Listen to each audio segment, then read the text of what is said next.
और यही सबसे बड़ा फॉरेक्स का मसला है। फॉरेक्स एक ऐसी इंडस्ट्री है जिससे आप बेतहाशा पैसा बना सकते हो। मैं स्ट्रेटजी बताऊंगा, कोई $100 का अकाउंट वॉश करके दिखा दे उस स्ट्रेटजी को फॉलो करते हुए। तो क्या ये मार्केट सिर्फ लॉस के लिए बनी है? ऐसा नहीं है। अभी मैं बताता हूँ कि आपने किस तरीके से आप प्रॉफिटेबल ट्रेडर बन सकते हैं। आप अपने आप को दिन शीशे में खड़े होकर कह देना you are fail, this is the मैं आपको ऑनेस्टली बता रहा हूँ, यही कामयाबी का राज है फॉरेक्स ट्रेडर्स का। ये काम आप करो, उसके बाद फॉरेक्स इंडस्ट्री में और कोई काम नहीं करना। कि ये मिथ, क्योंकि आप ब्रोकरेज के अंदर रहे हो, जी जी, ये मिथ है कि जी सारे भी बुक चलाते हैं, नंबर 1। ओके। नंबर 2, ये भी मिथ है कि हम जितना लॉस करेंगे ब्रोकर का फायदा है। इनसाइड ट्रेडिंग वाला भी कॉन्सेप्ट है। इनसाइड ट्रेडिंग वाला कॉन्सेप्ट है। ब्रोकर स्टॉप लॉस हंटिंग करते हैं। ब्रोकर स्टॉप लॉस हंटिंग करते हैं। अभी जहाँ पे आप खड़े हैं, लोग जो है ना क्या चाहते हैं कि रातों रात हम यहाँ तक पहुँच जाएं। हाँ जी जी जी। आप कितनी देर में इस स्टेज पे आए? डेफिनेटली ट्राई की होगी ट्रेडिंग करने की, ठीक है। तो वो जर्नी कैसी रही, कितना कितना लॉस किया स्टार्टिंग में? वो तो बहुत लॉस किया। वो कहते हैं हम ऐसे ज़िया बख्त हैं गालिब के दुकान खोले कफन की तो लोग मरना छोड़। हाय हाय हाय। तो भाई साहब अगर वो आला, अच्छा आप ऐसे। तो वो एक ब्लैक कलर का शीशा लगा हुआ है जी जी, आप अंदर से हमें देख रहे हो, हमें पता ही नहीं पीछे बाइट खोलो, हम हमको देख भी रहा है। ऐसे ही है। हम लोग देख सकते थे सारी चीज़ें देख ब्रोकर सकते थे में। ना। जी, जब से राहिल भाई ये इंडस्ट्री ये वाला रूल बनाए मैंने अपनी लाइफ के अंदर, कभी मेरा अकाउंट वॉश नहीं हुआ और अल्हम्दुलिल्लाह हमेशा प्रॉफिटेबल है। मेरा यहाँ पे पहला अख्तलाफ है जी जी, कि मेंटोर के पास स्टूडेंट जाता तब है जब उसको लॉस होता है। जॉब कर रहे हो, जॉब ना छोड़ो, ठीक है। ठीक है। जी जी, उसको अपना अर्निंग का जरिया रखो, एग्जैक्टली। ठीक है। बिजनेस करो, इसमें सर्वाइव करो, जी। Learn how to survive in forex market. इस तरह के लोग ट्रेडिंग में आते हैं, क्या एक्सपेक्टेशन है, क्या कहते हैं, एक्सपीरियंस क्या है आपका? हेलो गाइस, अस्सलाम वालेकुम, कैसे हैं आप? आज मैं मौजूद हूँ मलेशिया के दारुल हुकूमत कुआलालंपुर में और यहाँ पे मैं मिलवाने जा रहा हूँ आपको एक बहुत ज़बरदस्त पर्सनालिटी के साथ। पाकिस्तान से आए, खाली हाथ आए। फिल्मों की स्टोरीज़ आप सुनते रहते हैं कि मैं तो खाली जेब आया था और उसके बाद मैंने कितना कमाया, इस शहर ने मुझे क्या क्या दिया। तो आज इसी तरह की मोटिवेशनल स्टोरी के साथ हम मौजूद हैं। मेरा इनके साथ ताल्लुक़ फॉरेक्स ट्रेडिंग के हवाले से बना, उसके बारे में मैं आपको डिटेल से बताऊंगा। लेकिन सबसे पहले हम अपने मेहमान की तरफ बढ़ते हैं, उनको थोड़ा सा तारुफ करवाते हैं। ये जो मेरे मेहमान हैं किसी तारुफ का मोहताज नहीं है, मेरा इनसे ताल्लुक़ वो भी इंशाल्लाह बताऊंगा। लेकिन सबसे पहले इनकी जो डिमेंशन है वो मैं आपको बता देता हूँ। ये बिल्डर्स भी हैं यहाँ पे, ये जॉब भी कर रहे हैं, ये ट्रेडिंग भी कर रहे हैं। इसके अलावा भी इनके काफ़ी ज़्यादा तारुफ है, तो वो खुद इंशाल्लाह करवाएंगे। तो चलिए बढ़ते हैं हमारे मेहमान। जी शाहिद भाई, कैसे हैं आप? मैं ठीक ठाक अल्हम्दुलिल्लाह, अल्लाह का शुक्र। राहिल भाई थैंक यू वेरी मच, आपने तो बहुत कुछ बोल दिया। बस ये है कि आप भाइयों की सबकी दुआएं हैं और अल्हम्दुलिल्लाह निज़ाम चल रहा है, शुक्र है अल्लाह का। शाहिद भाई, हम आपके थोड़ा सा बेसिक से स्टार्ट करेंगे। जी जी लाइक कितनी एजुकेशन हासिल की, कहाँ से हासिल की, जी जी। तो फिर उस यहाँ तक कैसे पहुँचे, मुख्तसर अगर हमारी ऑडियंस को बताएं और अपना तारुफ थोड़ा सा करवाएं। दरअसल अगर मैं एजुकेशन से कहूँ तो हमारी जो फैमिली है, क्योंकि सैयद फैमिली से मेरा ताल्लुक़ है, तो हमारे यहाँ तो जो है ना रिलीजियस को बहुत ज़्यादा फोकस किया जाता है। तो इसी तरह हम 3-4 भाई हैं, तो 4 में से अल्हम्दुलिल्लाह 3 भाई हम हाफिज़ हैं, मैं भी हाफिज़ कुरान हूँ। तो जो मेरी बुनियादी एजुकेशन मेरी वहीं से हुई। फिर उसके बाद मैट्रिक किया मैंने, तो अल्हम्दुलिल्लाह बड़े अच्छे मार्क्स मेरे को मैट्रिक में मिले। मेरी जो है फिज़िक्स में पूरे कराची में चौथी पोजीशन रही अल्हम्दुलिल्लाह। वाह वाह वाह। तो उसके बाद जो है ना इंटर किया वहीं से, प्री इंजीनियरिंग से इंटर पास किया पाकिस्तान।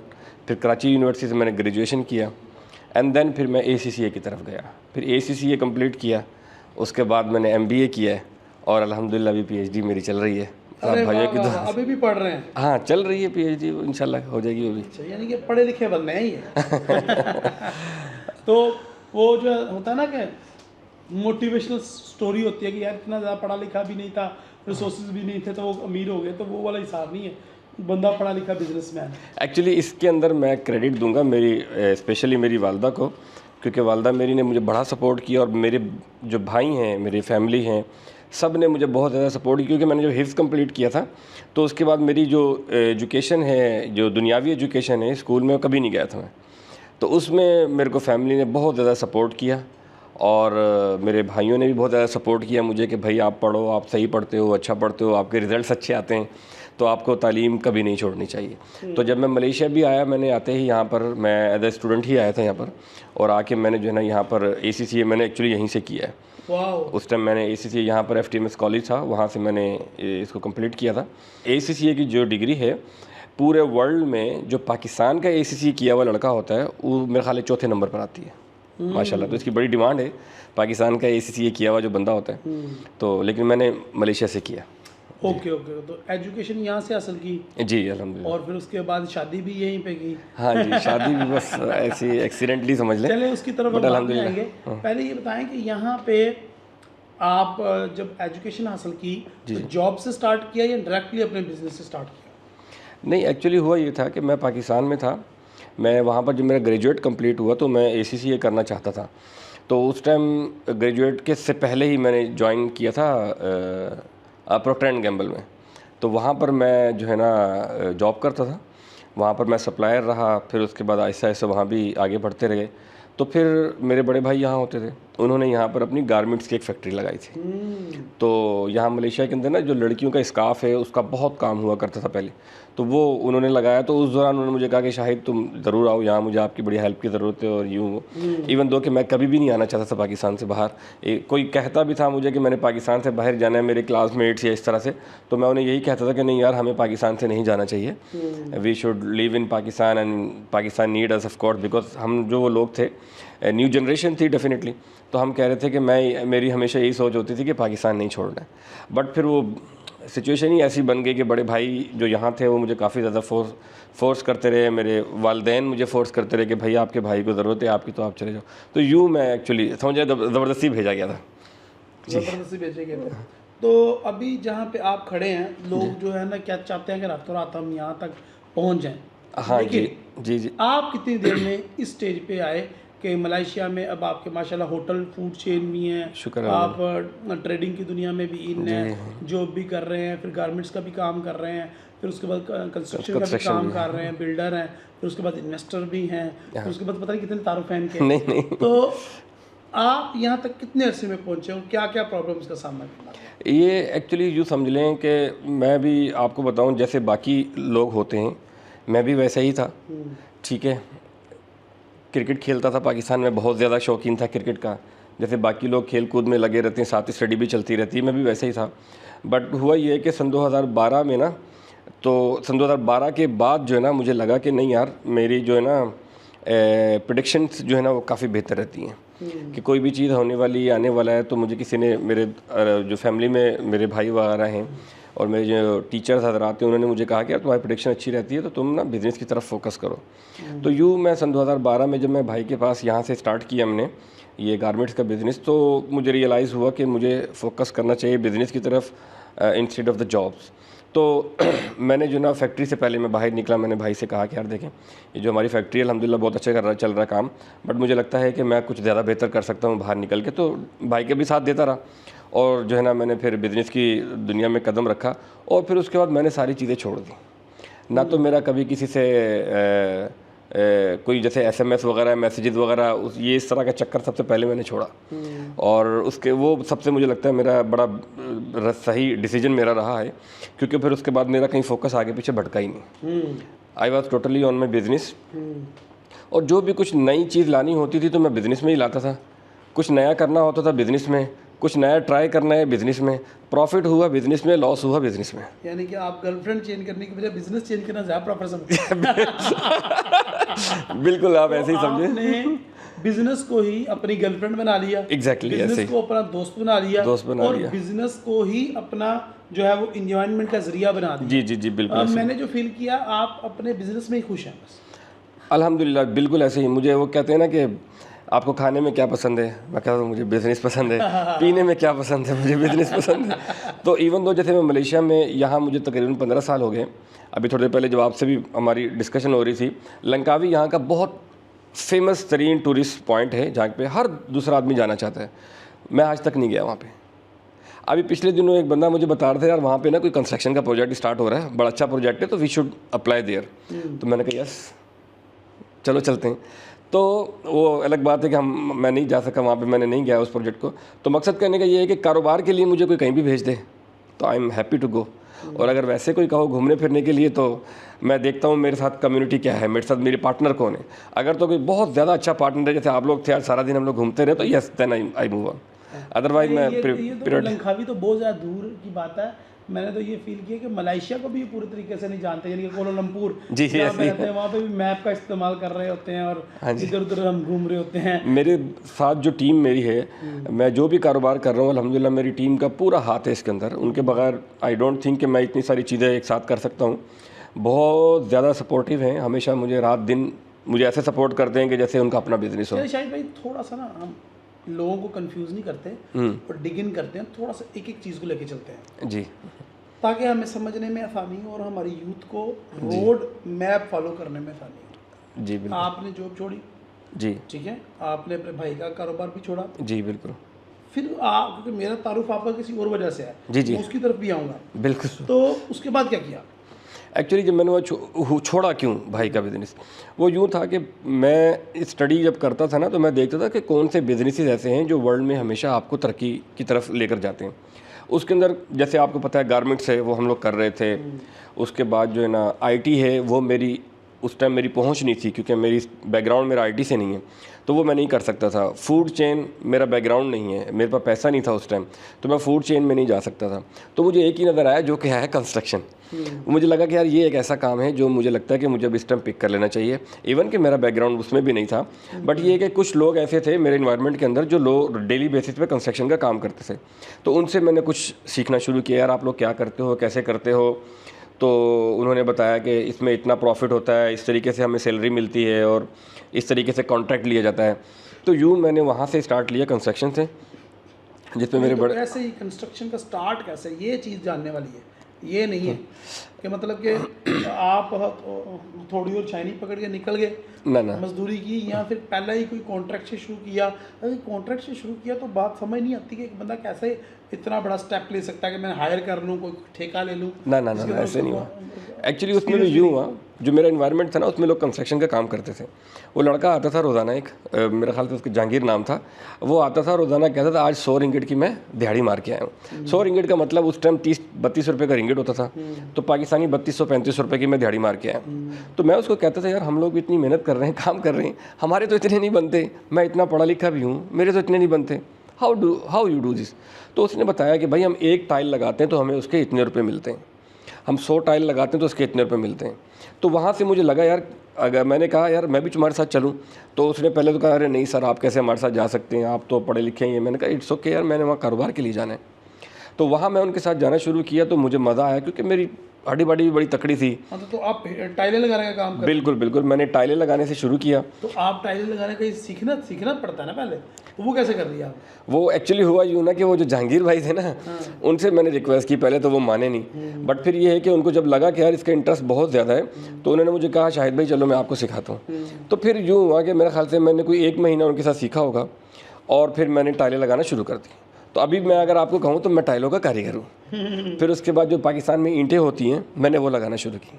हाँ ठीक है। उस पर मेरी फैमिली वाले, मेरे भाई लोग बहुत मुझसे खफा रहते थे कि तुम इतने पढ़े लिखे हो, पढ़ लिख मजदूर बन गया, तुम्हें इसलिए नहीं भेजा था, और मिस्त्री बन गया। और मेरे बड़े भाई कहते थे तुम, एक भाई फैक्ट्री का मालिक है और तुम यहाँ ब्लॉक लगा रहे हो।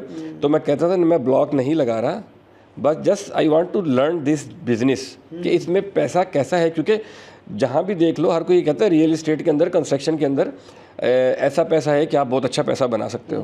तो अब डायरेक्टली आप रियल इस्टेट में जाओ तो वो भी एक अक्लमंदी की बात नहीं होती ना। आप जैसे आपने थोड़ी देर पहले भी कहा कि डायरेक्टली हायर कर लिया, सब कुछ कर लिया, बिल्डर बन गया, तो इम्पॉसिबल है। तो फिर वहाँ से मैंने इसको सीखा।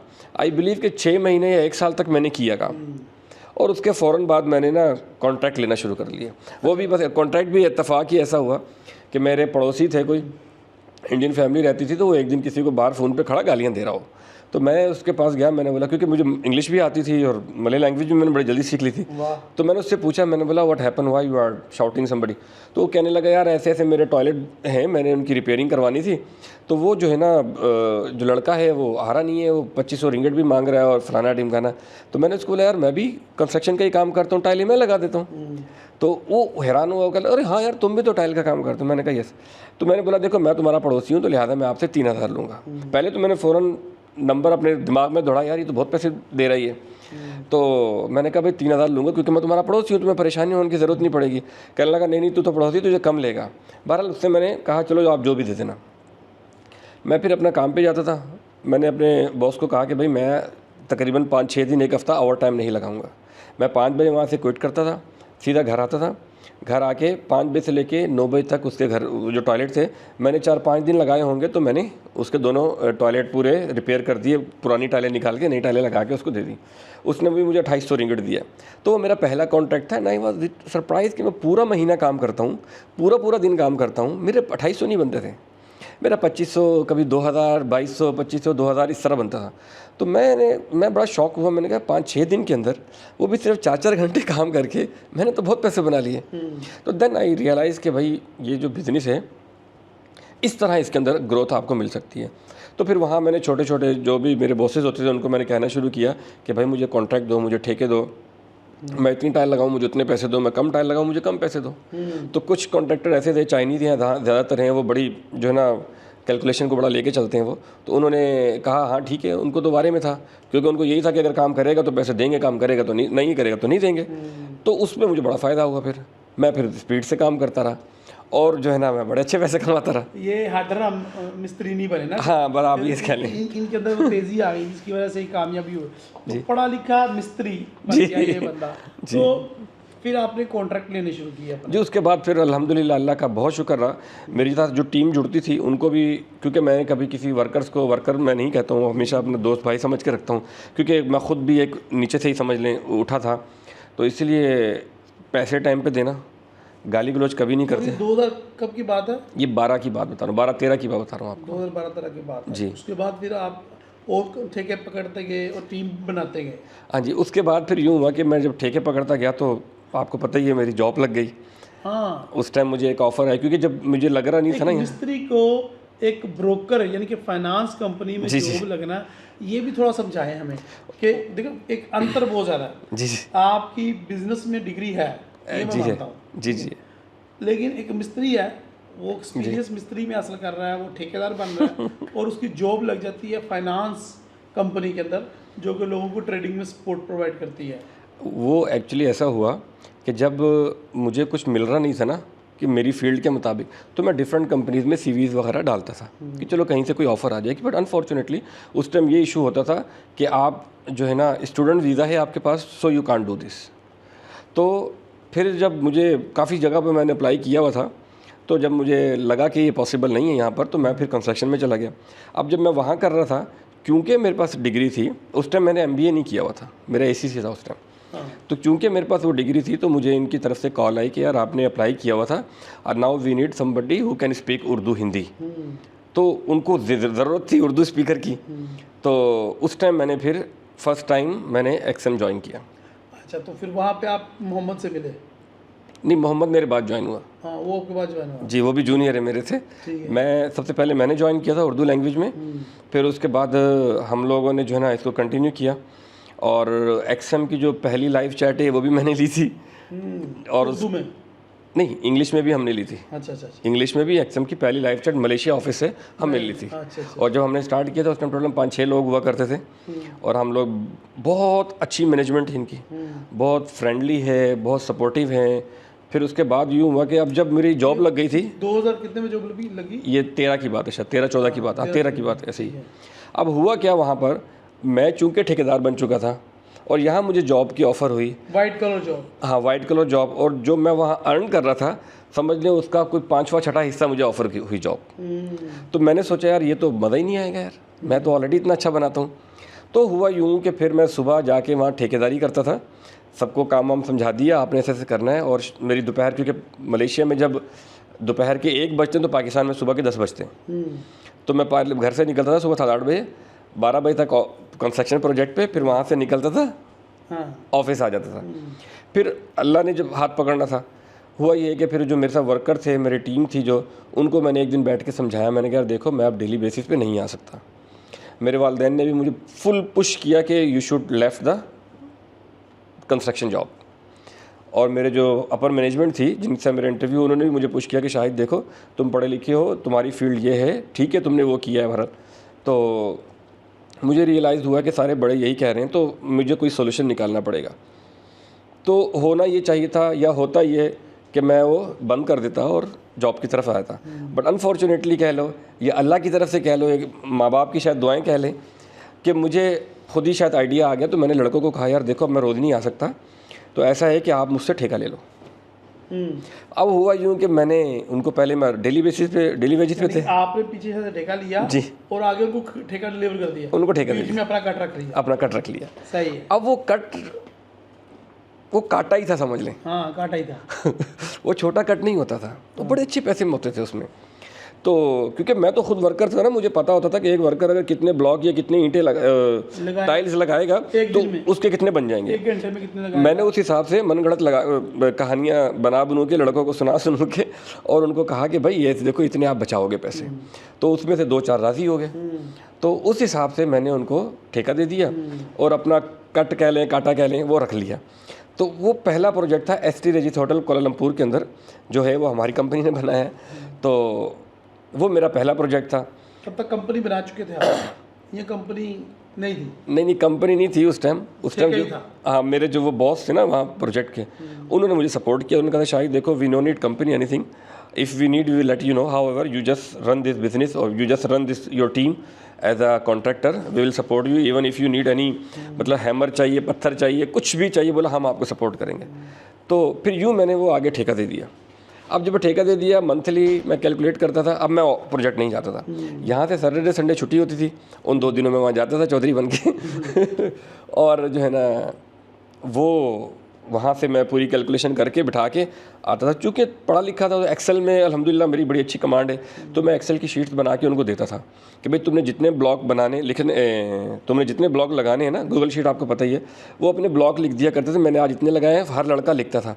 मेरे पास टोटल कैलकुलेशन डेली बेसिस पे शाम को आ जाती थी कि आज कितना पैसा अंदर हुआ है, कितना बाहर हुआ है, वो होता रहा। फिर उसके बाद मेरा एक दोस्त था, उसका लैपटॉप वगैरह का दुकान थी, लैपटॉप मोबाइल वगैरह का। तो मैं प्रोजेक्ट पे वो भी लड़कों को दे देता, भाई 3 लैपटॉप हैं, इसको देखो, प्रोजेक्ट पे कोई ख़रीदता है तो उसको बेच दो। अब मेरी अपनी टीम काफ़ी सारी थी, 40-50 लोग थे, तो कोई ना कोई ले लेता था। मैं उनकी तनख्वाह में से काट लेता था। तो मैंने वो भी बेचे हैं। मोटा भाई हो पूरे हैं। बस ऐसे ही समझ लें। अच्छा, क्योंकि मुझे लगता था कुछ ना करके पैसे अगर आ रहे हैं तो वाई नॉट। ठीक है। और उसके बाद फिर ये कंपनी कब रजिस्टर हुई, ये जो कंस्ट्रक्शन? अच्छा, फिर उसके बाद जब देखा मैंने कि इसके अंदर हमारी डिमांड बढ़ रही है, क्योंकि हमारी जो टीम थी अल्हम्दुलिल्लाह पाकिस्तानी लड़के मेरे साथ बहुत सारे थे, कुछ बांग्लादेश से भी थे, तो बड़ी अच्छी थी, हमारा प्रोडक्शन बहुत ज़्यादा अच्छी होती थी। और क्योंकि मैं ख़ुद बहुत ज़्यादा केयर करता था, लड़कों को समझाता था, क्योंकि ख़ुद कारीगर था मैं, तो कोई लड़का गलत कर नहीं सकता था। कुछ करता भी था तो मैं उसको बताता था ये ऐसे नहीं होगा, ऐसे होगा। तो फिर एक प्रोजेक्ट से दूसरा प्रोजेक्ट मिलना शुरू हुआ, फिर तीसरा प्रोजेक्ट मिलना शुरू हुआ। फिर मुझे लगा कि यार अब हम बड़े हो रहे हैं। किसी भी मैं कंपनी में जाता था प्रोजेक्ट पे जाता था तो वो कहते थे शो अस योर कंपनी। हाँ। तो मैं कहता था कंपनी शंपनी कुछ नहीं है भाई, ये हमारा काम पिछला हुआ है हमारा। अगर आपको ऐसा काम करवाना है तो मुझे हायर कर लो, नहीं होता तो कोई बात नहीं। तो फिर मुझे एक टाइम पे रियलाइज़ किया कि यार मैं पैसे तो अच्छे बना ही रहा हूँ, तो why not I should register the company. तो मैंने फिर कंपनी रजिस्टर्ड की मलेशिया में उस टाइम। ये मेरे ख्याल से सन 2017 या 18 में की बात है। 2017-18 नहीं, 16 की बात है। तो 2016 में आप पाकिस्तान भी आए और मेरे से मुलाकात भी हुई। जी बिल्कुल, एक्सएम के तारुफ की वजह से 2013 को आप एक्सएम ज्वाइन कर चुके थे। जी, मैंने ऐसा सन 2013 में मैंने एज कस्टमर सपोर्ट ज्वाइन किया था। फिर 14-15 में मुझे head of the support department बनाया गया अल्हम्दुलिल्लाह। 2 साल में एक्सएम में हेड ऑफ़ द डिपार्टमेंट रहा, सपोर्ट डिपार्टमेंट। फिर उसके बाद क्योंकि पाकिस्तान से अच्छा बिजनेस आ रहा था और कंपनी बहुत अच्छा वर्क कर रही थी, तो मैंने उस टाइम मोहम्मद ज्वाइन कर लिया था। मोहम्मद ने मेरे ज्वाइन करने के आई थिंक 2-3 महीने बाद ज्वाइन किया था। तो फिर मोहम्मद ने और हमने पुश किया कि we should work on Pakistan as well, क्योंकि पाकिस्तान को बिजनेस के हिसाब से कंट्री समझते नहीं थे वो लोग। तो हमने कहा भाई बहुत अच्छा पोटेंशियल है वहाँ पर। तो फिर मैं और मोहम्मद हम दोनों पाकिस्तान गए, वहाँ पर हम लोगों ने इसको स्टार्ट किया और बड़ा अच्छा रिजल्ट्स मिले हमारे को। फिर आपको आगे उसके बाद आपको पता ही, हम 2016 में शायद आपसे भी मिले थे वहीं पर। जी ठीक है। तो जॉब भी साथ चल रही थी, कंस्ट्रक्शन का काम भी जी बिल्कुल चल रहा था। तो इसमें ये बाकी चीज़ें कब ऐड हुई? फिर आपने 2019 में शायद जॉब छोड़ दी या 21 में? 22-23 में छोड़ी शायद, एक्सएम से। एक्सएम से आपने जी रिज़ाइन कर दिया? जी जी, मैं फुल टाइम यही करूँगा। जी बिल्कुल। अच्छा, if I am not wrong, correct me if I am not wrong, उस टाइम हमारी डिस्कशन भी होती थी यार आप कहते थे यार ये बिजनेस फॉरेक्स ट्रेडिंग में किसी को प्रॉफिट नहीं होता जी, सब लोग लॉस ही करते हैं, तो मुझे ये करना नहीं है बिजनेस में। ऑनलाइन की तरफ जी बिल्कुल ऐसे ही है। हाँ, और ऑनलाइन की तरफ रुझान नहीं है आपका, और आप कहते हैं ये सबको लॉस होता है, मैं नहीं चाहता कि सबको लॉस लॉस हो, हो। जी ठीक ऐसे। है? उसकी क्या स्टोरी है, और फिर आप दोबारा क्या लेने आए? एक्चुअली वो सन 2022 में मैंने छोड़ा, मैंने कहा totally I would like to focus on businesses. तो क्योंकि यानी कि ऑनलाइन से हट के फिजिकल बिजनेस में focus फिजिकल बिजनेस में, क्योंकि ऑलरेडी सेटअप हो चुकी हुई थी चीज़ें और अच्छे पैसे मेरे बनते थे, जो मुझे 7-8 घंटे जॉब करके मिलते थे उससे काफ़ी 4-5 गुना मुझे वहाँ से मिलते थे। तो इस वजह से मुझे लगा कि यार मैं अगर छोड़ भी देता हूँ तो मुझे कोई इतना फ़र्क नहीं पड़ेगा, तो I should focus on this business. तो फिर मैंने जब उसको छोड़ के मैंने इधर पूरा फुल फ्लैश फोकस किया, और मैंने फिर लैंड ख़रीदी, और उसको एक्चुअली डायरेक्टली मैंने नहीं ख़रीदी, हमारे एक दोस्त से उन्होंने लैंड ख़रीदी, और उन्होंने मुझे कहा कि शायद तुम यहाँ घर बनाओ क्योंकि तुम्हारा टीम अच्छी है ये वो। तो मेरे पास एक हैं हमारे तनवीर भाई, उन्होंने मुझे कहा शाहिद भाई आप मुझे ड्राइंग दे दो, मैं सारा कुछ कर सकता हूँ। तो क्योंकि मैं भी पढ़ा लिखा था, ड्राइंग समझता था सारी चीज़ें, तो मैंने उस तरफ फोकस किया, उधर से बड़े अच्छे पैसे बने। तो यानी कि घर बना के बेचना शुरू किया। हाँ, घर बनाया और उसको बेचना शुरू किया। वो ज़्यादा हमने नहीं किया, 2-4 घर ही बनाए, क्योंकि वो जो हमारे पार्टनर थे वो थे वहाँ से यमन से थे, अरबी थे वो। तो वो नहीं, वो यमनी था एक, अरबी जिसको हम कहते थे। तो वो उनका काम ही ये था, he was actually investor what I should say. तो वो इन्वेस्ट करके ज़मीन लेकर उसको बहुत खूबसूरत प्यारा बंगला बना के उसको वो बेचा करते थे। तो हम लोग क्योंकि ज़मीन से हम उसको खड़ा करते थे, तो हमें लगा कि यार हम भी ये सारी चीज़ें कर सकते हैं, क्योंकि हम कर रहे थे 3-4 दफ़ा, जब 6-8 दफ़ा बंदा कर लेता तो बंदे को पता चल जाता है कि इसके अंदर कितना पोटेंशियल है और हम इसमें से क्या निकाल सकते हैं। तो फिर वो निकालना शुरू किया हमने, वहाँ से घर बना के जो है उनको सेल आउट करना शुरू किया, तो उससे भी अल्हम्दुलिल्लाह बड़े ठीक ठाक पैसे आने लगे। तो होता ये था, जैसे मेरे प्रोजेक्ट के ऊपर एक लड़का है, जो भी मुझे लग रहा था कि यार जो सही लड़का है, ट्रस्टवर्दी होता है, मैं उसको जो है ना उसको कट रख के उसका ठेका दे देता था कि देखो आपने ब्लॉक लगाने हैं, ब्लॉक का रेट मान के चलो 20 रुपये है, मैं कहूँगा ठीक है लड़कों को आप 18 रुपये दो, 20 रुपये के हिसाब से मैं आपको दूंगा।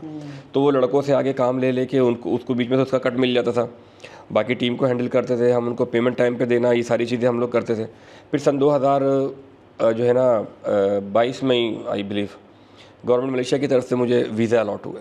गवर्नमेंट ने कहा कि आप अगर वीज़ा लेना चाहते हो अपने वर्कर्स के लिए तो 500 वीज़े आप ले सकते हो।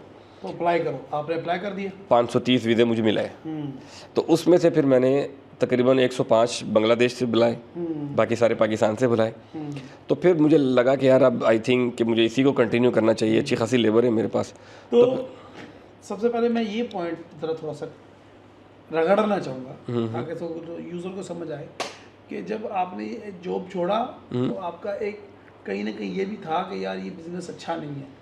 एक्शन को जब छोड़ा आपने, ठीक है, तो मैं ये तो मैं समझ लगी आप फोकस करना चाह रहे थे उस पर, लेकिन कहीं ना कहीं ये चीज़ थी, क्योंकि हमारी जो ज़्यादातर ऑडियंस है वो ट्रेडिंग से रिलेटेड भी है। बिल्कुल बिल्कुल ऐसे। तो क्या माइंड है कि वो फैसला ठीक था या फिर वापस क्यों आए फिर? देखिए मैं बताना चाहूँगा कि देखो मैं ये चीज़ें हमेशा नोट करता था। क्या ये स्टेटमेंट दुरुस्त है? बिल्कुल। इस वजह से छोड़ के कि यार ये सही नहीं है, लोगों को लॉस होता है, मैं देखता था ना, हमारी आंखों के सामने होता था, लोग 90% इसमें लॉस करते हैं, 90 आई बिलीव कि शायद 95% तो लॉस होते था। तो मुझे नहीं अच्छा लगता था यार ये लोग लॉस कर रहे हैं, हम इनको मोटिवेट करके लेके आ रहे हैं, ये लॉस कर रहे हैं, ये लॉस कर रहे हैं। इवन कि मैं बहुत, क्योंकि मैं खुद भी, जाहिर बात है जब 10-15 साल से रहूँ तो मैं खुद भी ट्रेड करता था, मैं खुद भी सारी चीज़ें सीखता था, करता था सारी चीज़ें।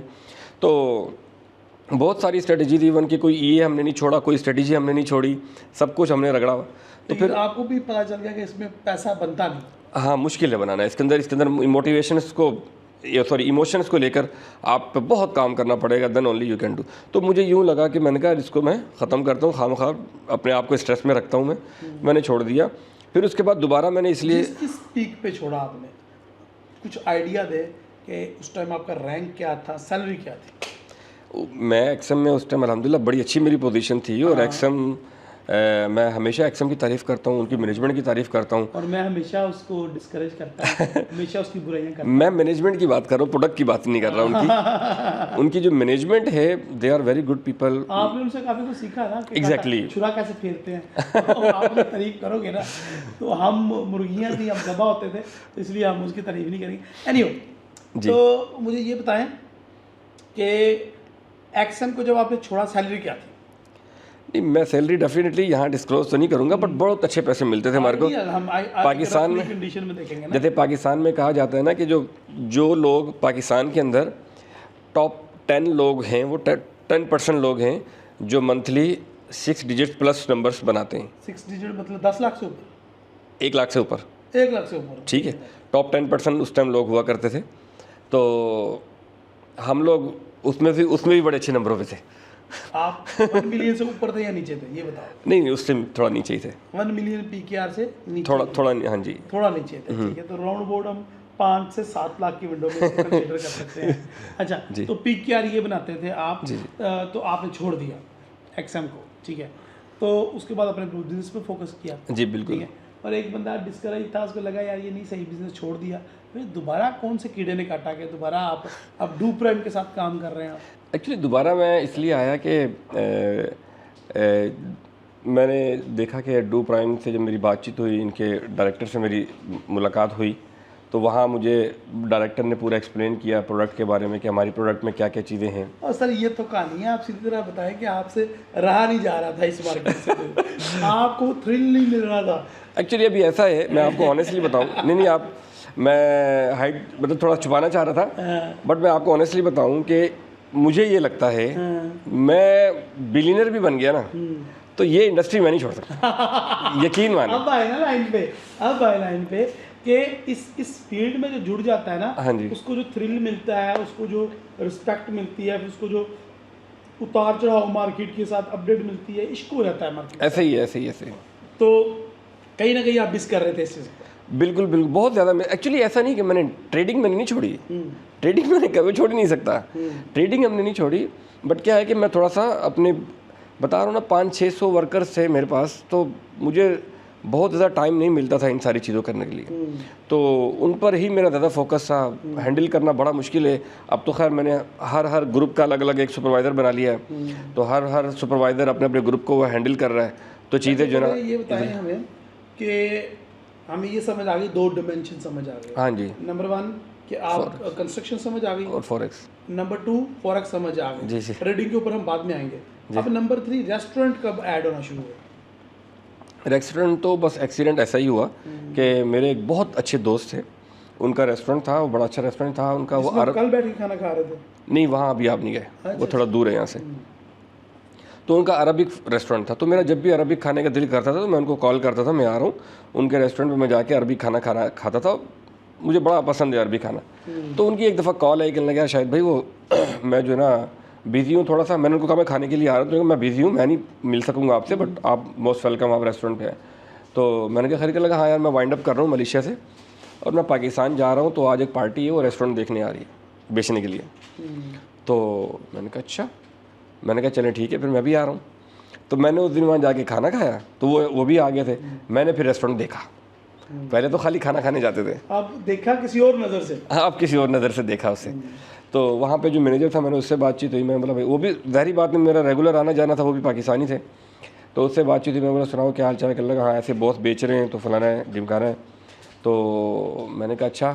तो फिर मैंने उनको बुलाया, मैंने बोला हाँ भाई मुझे बताएं क्या सूरत हाल है, अली नाम था, मुझे बताएं क्या सूरत हाल है, कितने का बेचना है ये वो। तो उन्होंने मुझे बताया पार्टी ने इतने पैसे लगाए हैं उसके। तो मैंने कहा हाँ, वो कितने पैसे लगाए हैं, क्या आइडिया था? उन्होंने मुझे उस टाइम बताया तकरीबन जो है ना तकरीबन 2-2.5 लाख रिंगिट मेरे इसके लगे। 2-2.5 लाख रिंगिट उन्होंने बताया कि मेरे लगे हैं, ठीक है? नहीं, पार्टी ने लगाए ख़रीदने के लिए। अच्छा।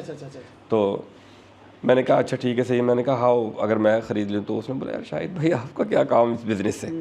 तो मैंने कहा नहीं, मेरी आपके मैनेजर से बात हुई है, तो आप छोड़ रहे हैं, मैनेजर सब तो इधर ही है ना। उसने कहा हाँ ये सब तो इधर ही रहेंगे, सारा कुछ निज़ाम इधर ही रहेगा। तो मैंने कहा मैं इंटरेस्टेड हूँ। फिर उन्होंने ज़ाहिर बात है मेरे लिए रेट भी थोड़ा कम किया, क्योंकि बड़े अच्छे रिलेशन थे उनके साथ मेरे। तो मैं बोला शाहिद भाई आप तो जैसे कहेंगे हम कर लेते हैं, कोई मसला नहीं है। तो यूँ मैंने पहला रेस्टोरेंट ख़रीदा चलता हुआ। मैंने पहले जाके वहाँ हर हफ्ते में जाके पूरी हफ्ते की सेल चेक करता था, क्योंकि वो दोस्त थे तो इसलिए कुछ मुझे रुकावट नहीं थी चेक करने में कोई चीज़। तो सारी चीज़ें मैं चेक करता था, सेल कितनी हो रही है, क्या हो रहा है, फिर मैनेजर से पूछता था कितना प्रॉफिट है, क्या लॉस है। तो मुझे देखा चलता चला रेस्टोरेंट है, तो आई डोंट थिंक कि इसमें कोई गलत बात है इसमें कदम लेने के लिए। फिर मैं हमेशा से अपनी फैमिली से हमेशा कुछ भी किया अपनी फैमिली से रब्ता करके। कब की बात? 3 साल हो गए इसको।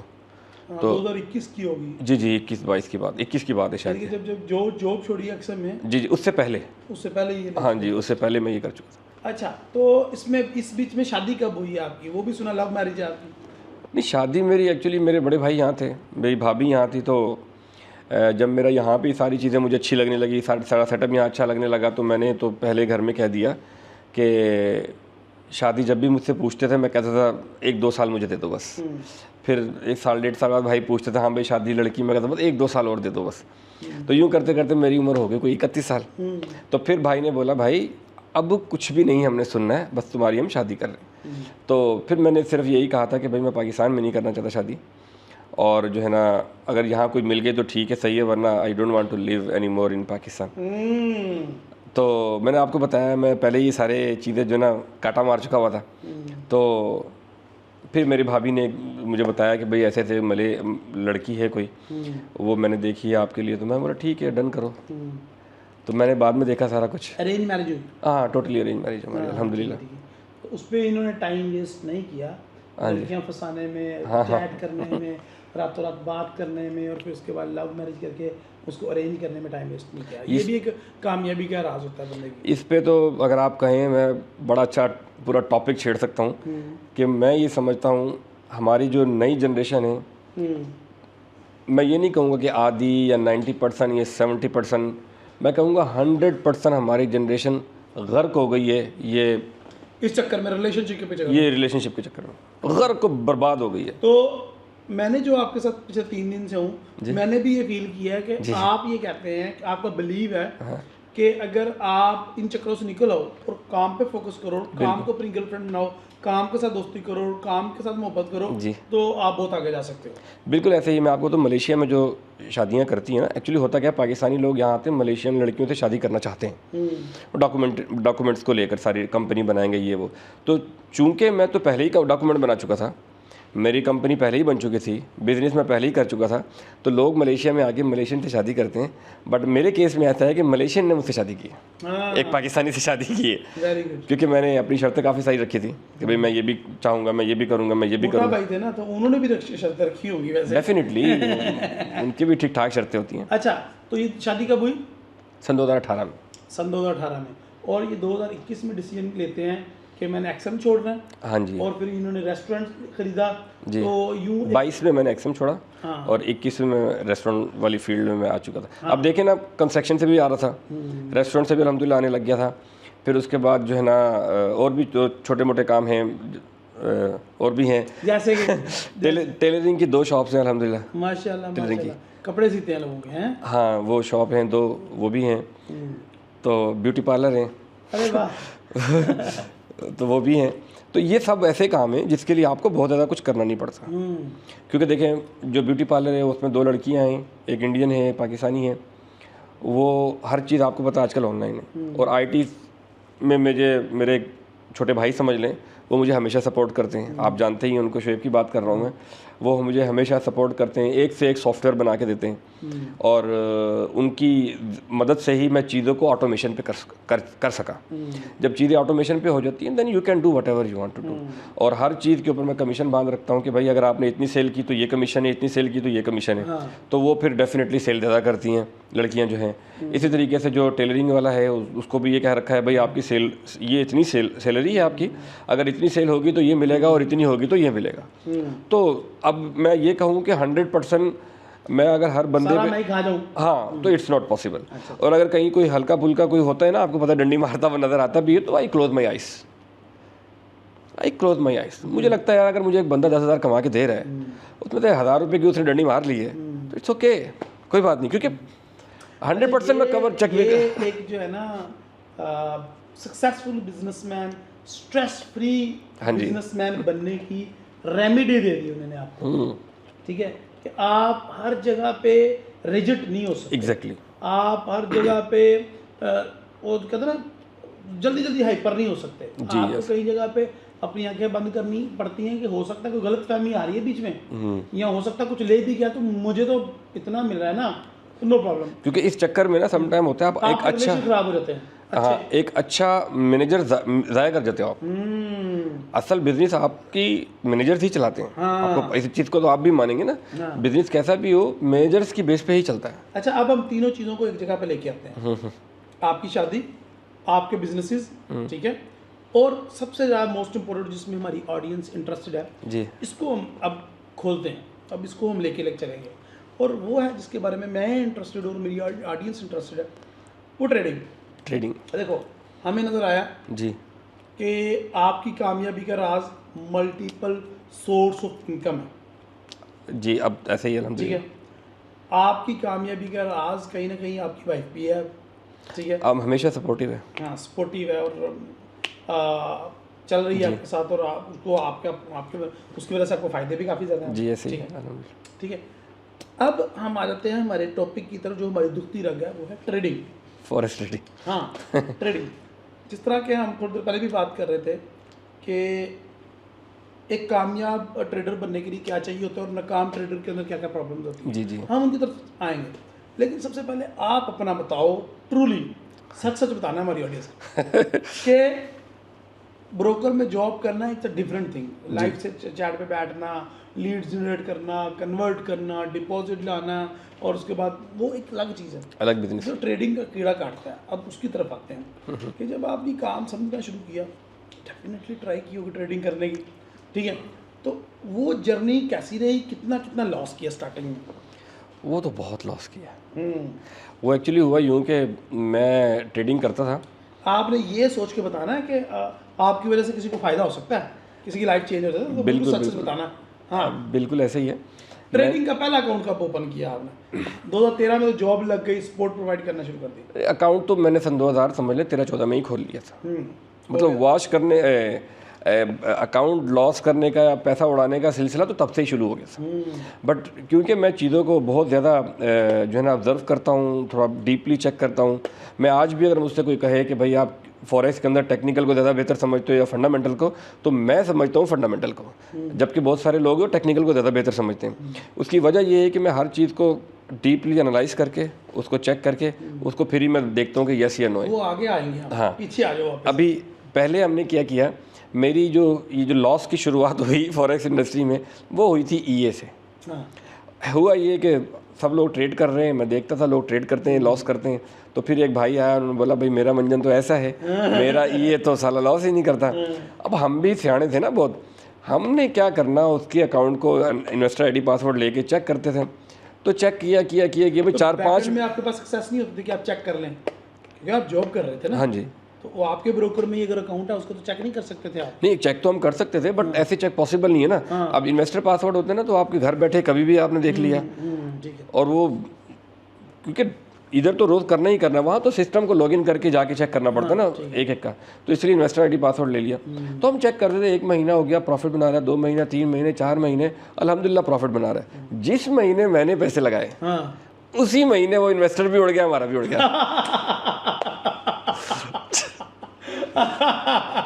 और आप यकीन माने, ऐसा कोई एक दफ़ा नहीं हुआ, कोई 4-6 बार हुआ।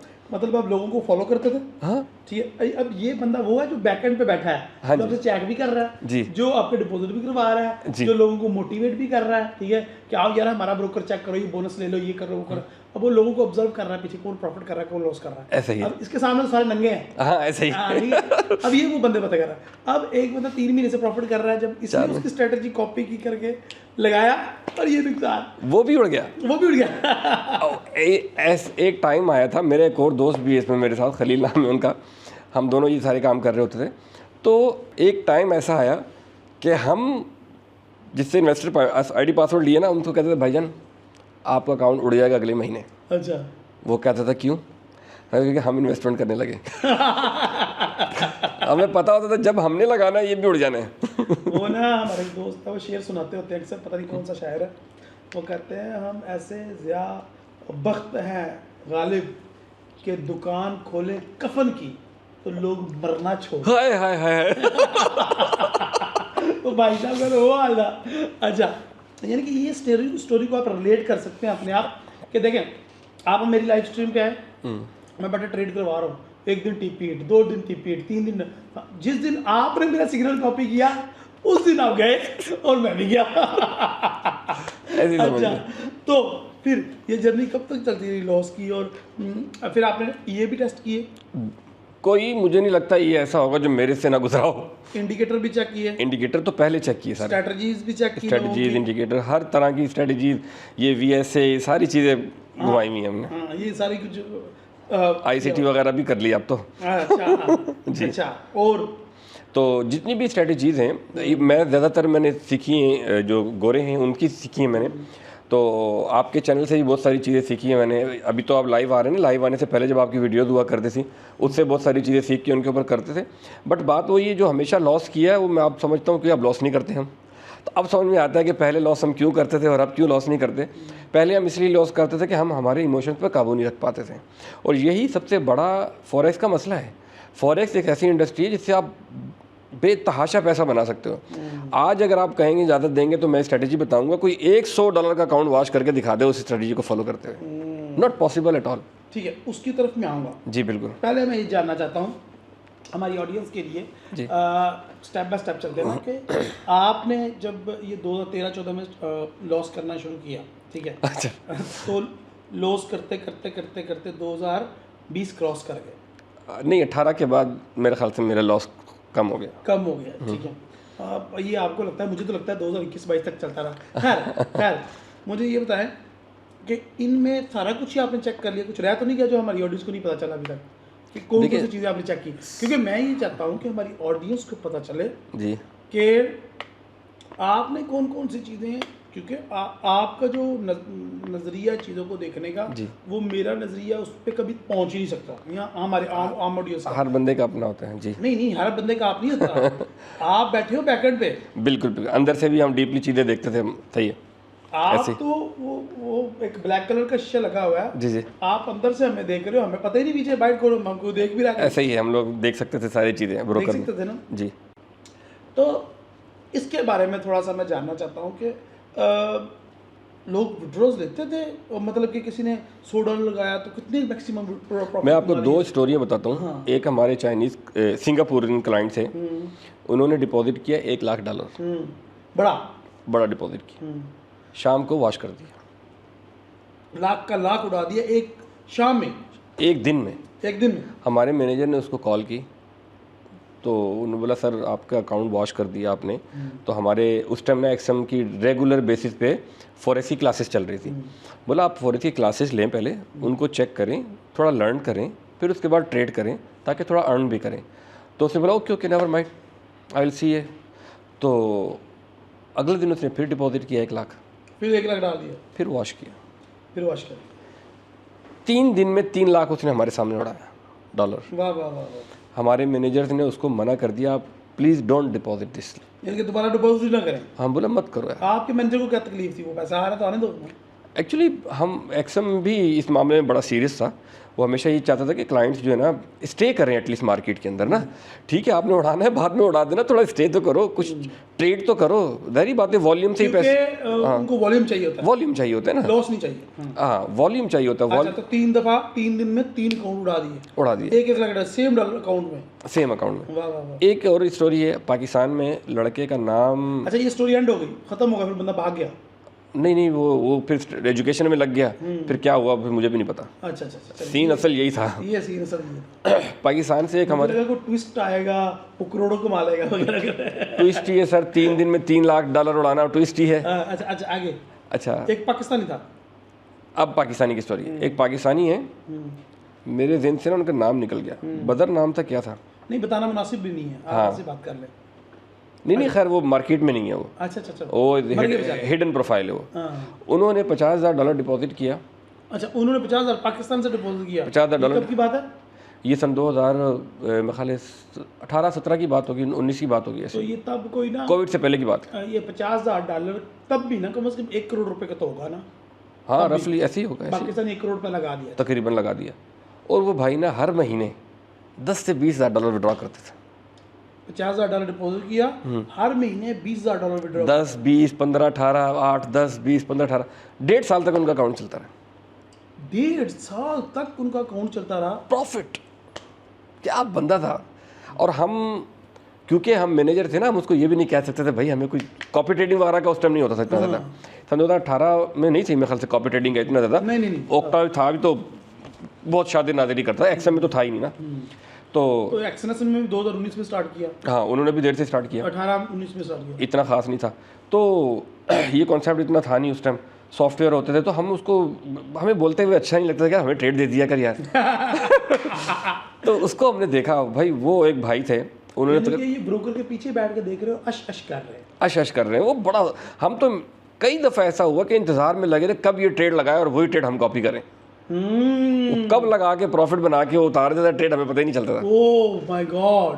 तो उन्होंने, वो मुझे बड़ा अच्छा लगा, बड़ा, मैं उनसे मिला, लाहौर गया। अच्छा। लाहौर में मेरी उनसे मुलाकात हुई और मैंने जब उसको देखा तो मुझे लगा कि हाँ यार ये बंदा को बनाना चाहिए पैसा इतना। सूट बूट, ब्लैक चश्मा और गोरा रंग उसका, और वेरी प्रोफेशनल मैन। उससे पूछा मैंने हाउ यू डू दिस, तो उसने यही कहा कि भाई मैं बहुत ज़्यादा स्टडी करके फिर ट्रेड लगाता हूँ।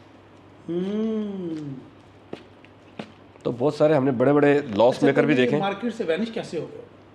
कौन? ये बंदा जो फील्ड में नहीं है, आप कह रहे हैं मार्केट में नहीं है। उसको शौक नहीं था कि मैं मार्केट में रहूं।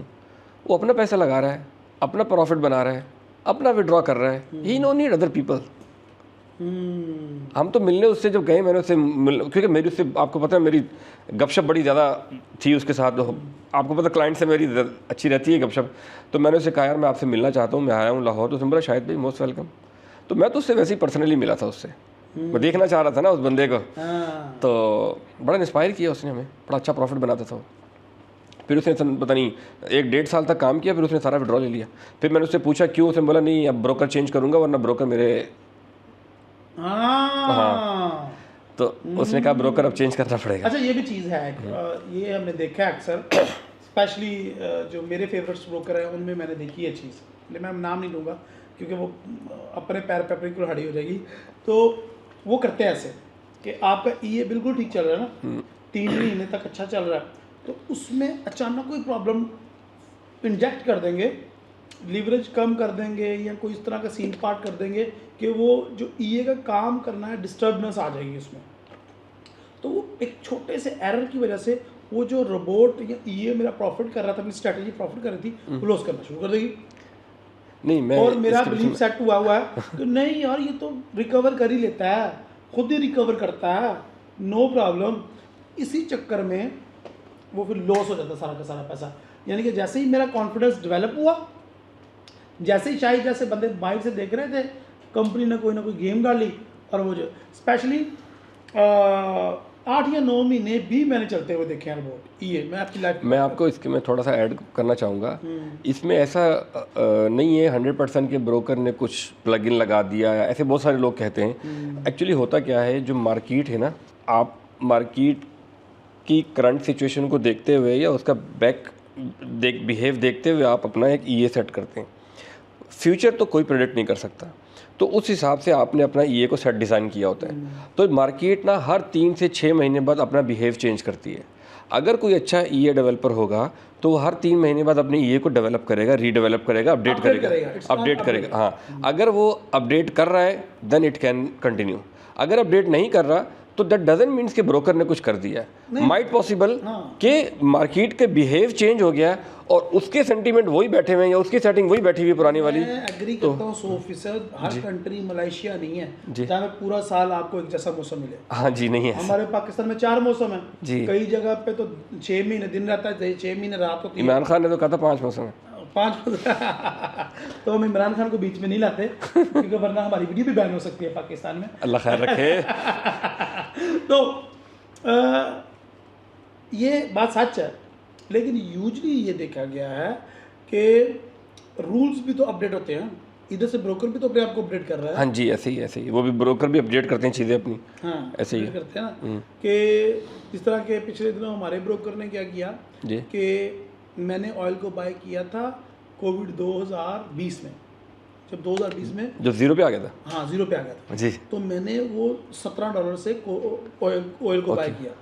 तो वो मैं चल रही है तकरीबन 4 साल से एंट्री चल रही है। माशाल्लाह। अप्रैल 2024 में मैं बाय करता हूँ, जो अप्रैल 2020 में मैं ऑयल को बाय करता हूँ।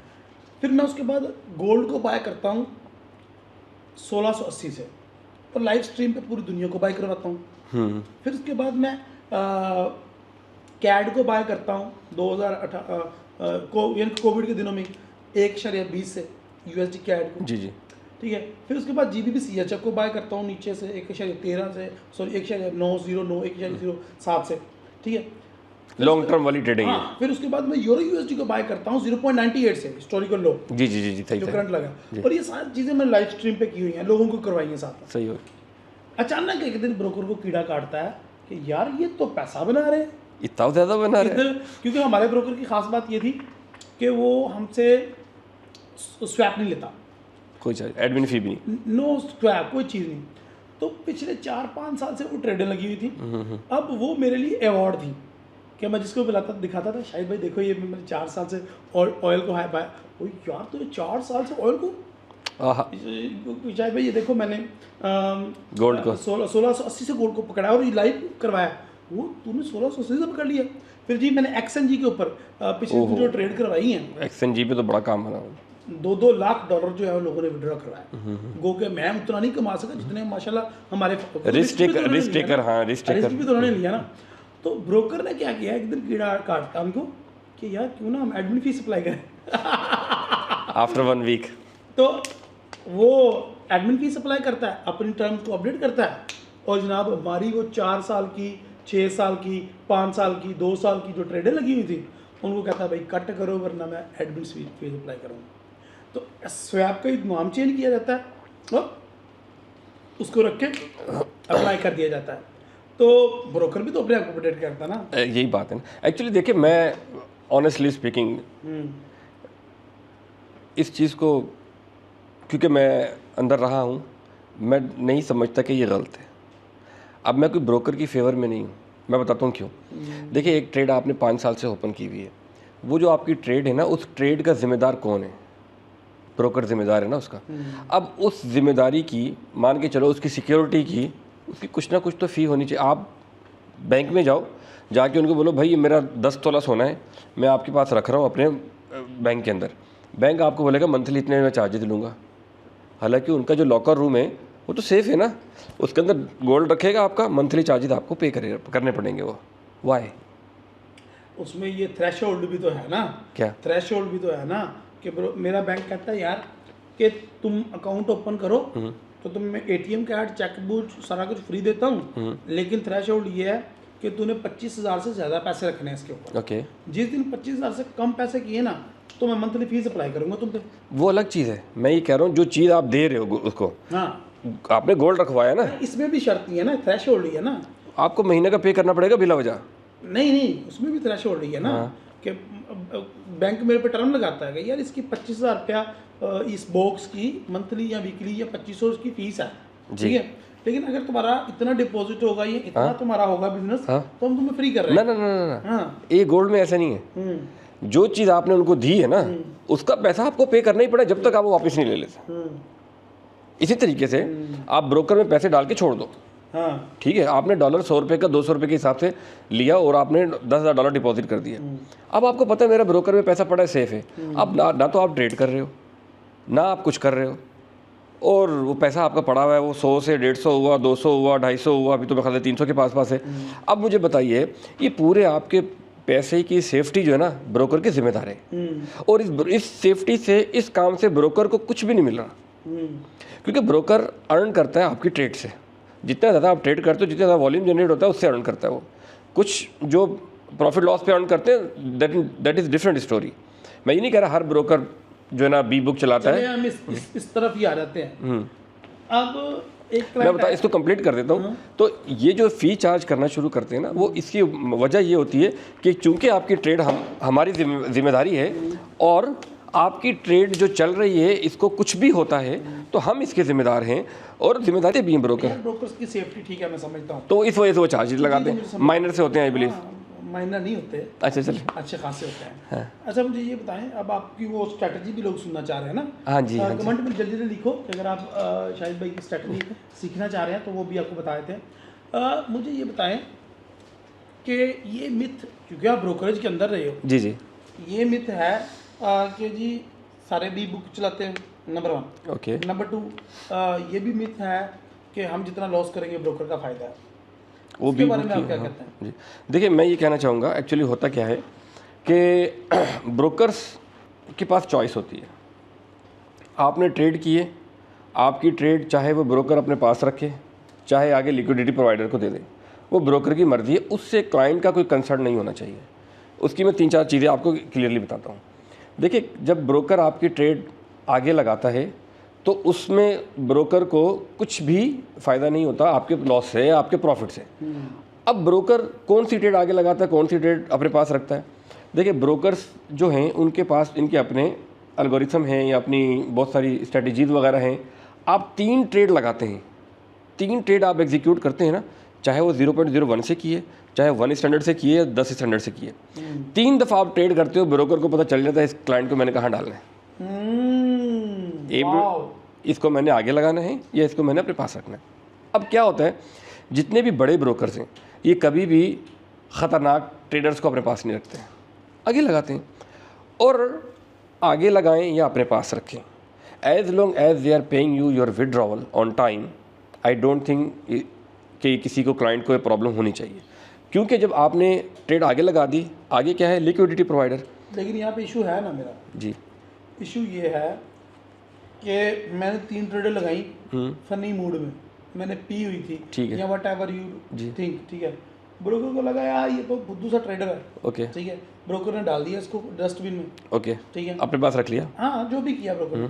अब मैंने 2-3 ट्रेडों से लाख 1.5 लाख प्रॉफिट बना लिया, ठीक है। अब यहाँ पे कंप्लेन यहाँ पे ये आती है हमें कि जब मैं विड्रॉ लेने जाता हूँ तो वो कहता है यार आपने फलां टर्म एंड कंडीशन की, फलां क्लास की, फलां प्रॉब्लम को वायलेशन की है, हम आपका अकाउंट बैन कर रहे हैं, हम नहीं विड्रॉ दे रहे आपको। देखिए ये तहफ़्फ़ुज़ात है मेरे, जी, ठीक है, कि जिसकी वजह से मैं चाहता हूँ कि मेरी ट्रेड एग्जीक्यूट हो। भाई मैं तो पैसे दे रहा हूँ तुम्हें ना, जी, कमीशन दे रहा हूँ ना तुम्हारी, या तो ये कहो ना कि तुम्हारी ट्रेड में खुद अपने पास रख रहा हूँ, तो मैं स्प्रेड चार्ज नहीं करूँगा, तुम्हारा लॉस मैं ले लूँगा। देखें इसमें क्या है, आपने कहा मैंने 1.5-2 लाख प्रॉफिट बना लिया। हाँ।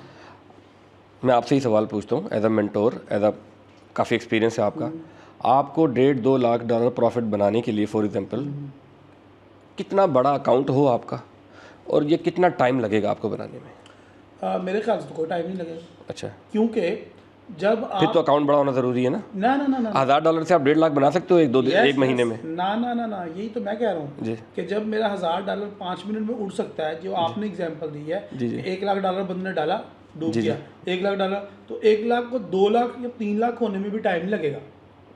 1 लाख डाला ना उसने, हाँ जी जी, ठीक है, तो उसको टाइम नहीं लगेगा? नहीं लगेगा, ऐसा ही है ना।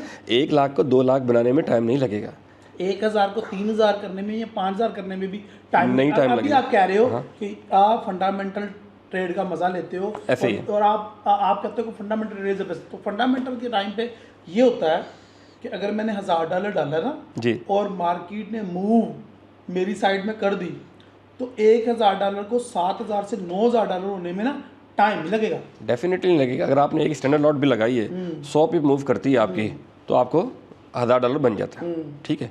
अब मुझे बताएं, गोल्ड का पेयर ले लो, एक दिन में कितने मूव करता है? नहीं, यहाँ पे क्वेश्चन आ जाता है वापस जी जी, कि भाई अगर जो लोगों के कंप्लेन्स हैं, हाँ जी, कि यार ये अब पहले तो मैं लॉस कर रहा था, तब तो मैं टर्म एंड कंडीशन की कोई वायलेशन नहीं कर रहा था, जी जी, आज मैंने प्रॉफिट बना ली है, तो आज मेरी वायलेशन आ गई है कि तुमने ट्रेड 3 मिनट से कम क्यों लगाई, अच्छा ठीक है, तुमने फलां काम क्यों किया, तुमने ये क्यों किया, तुम जो आटा गूंथते हुए हिल क्यों रहे थे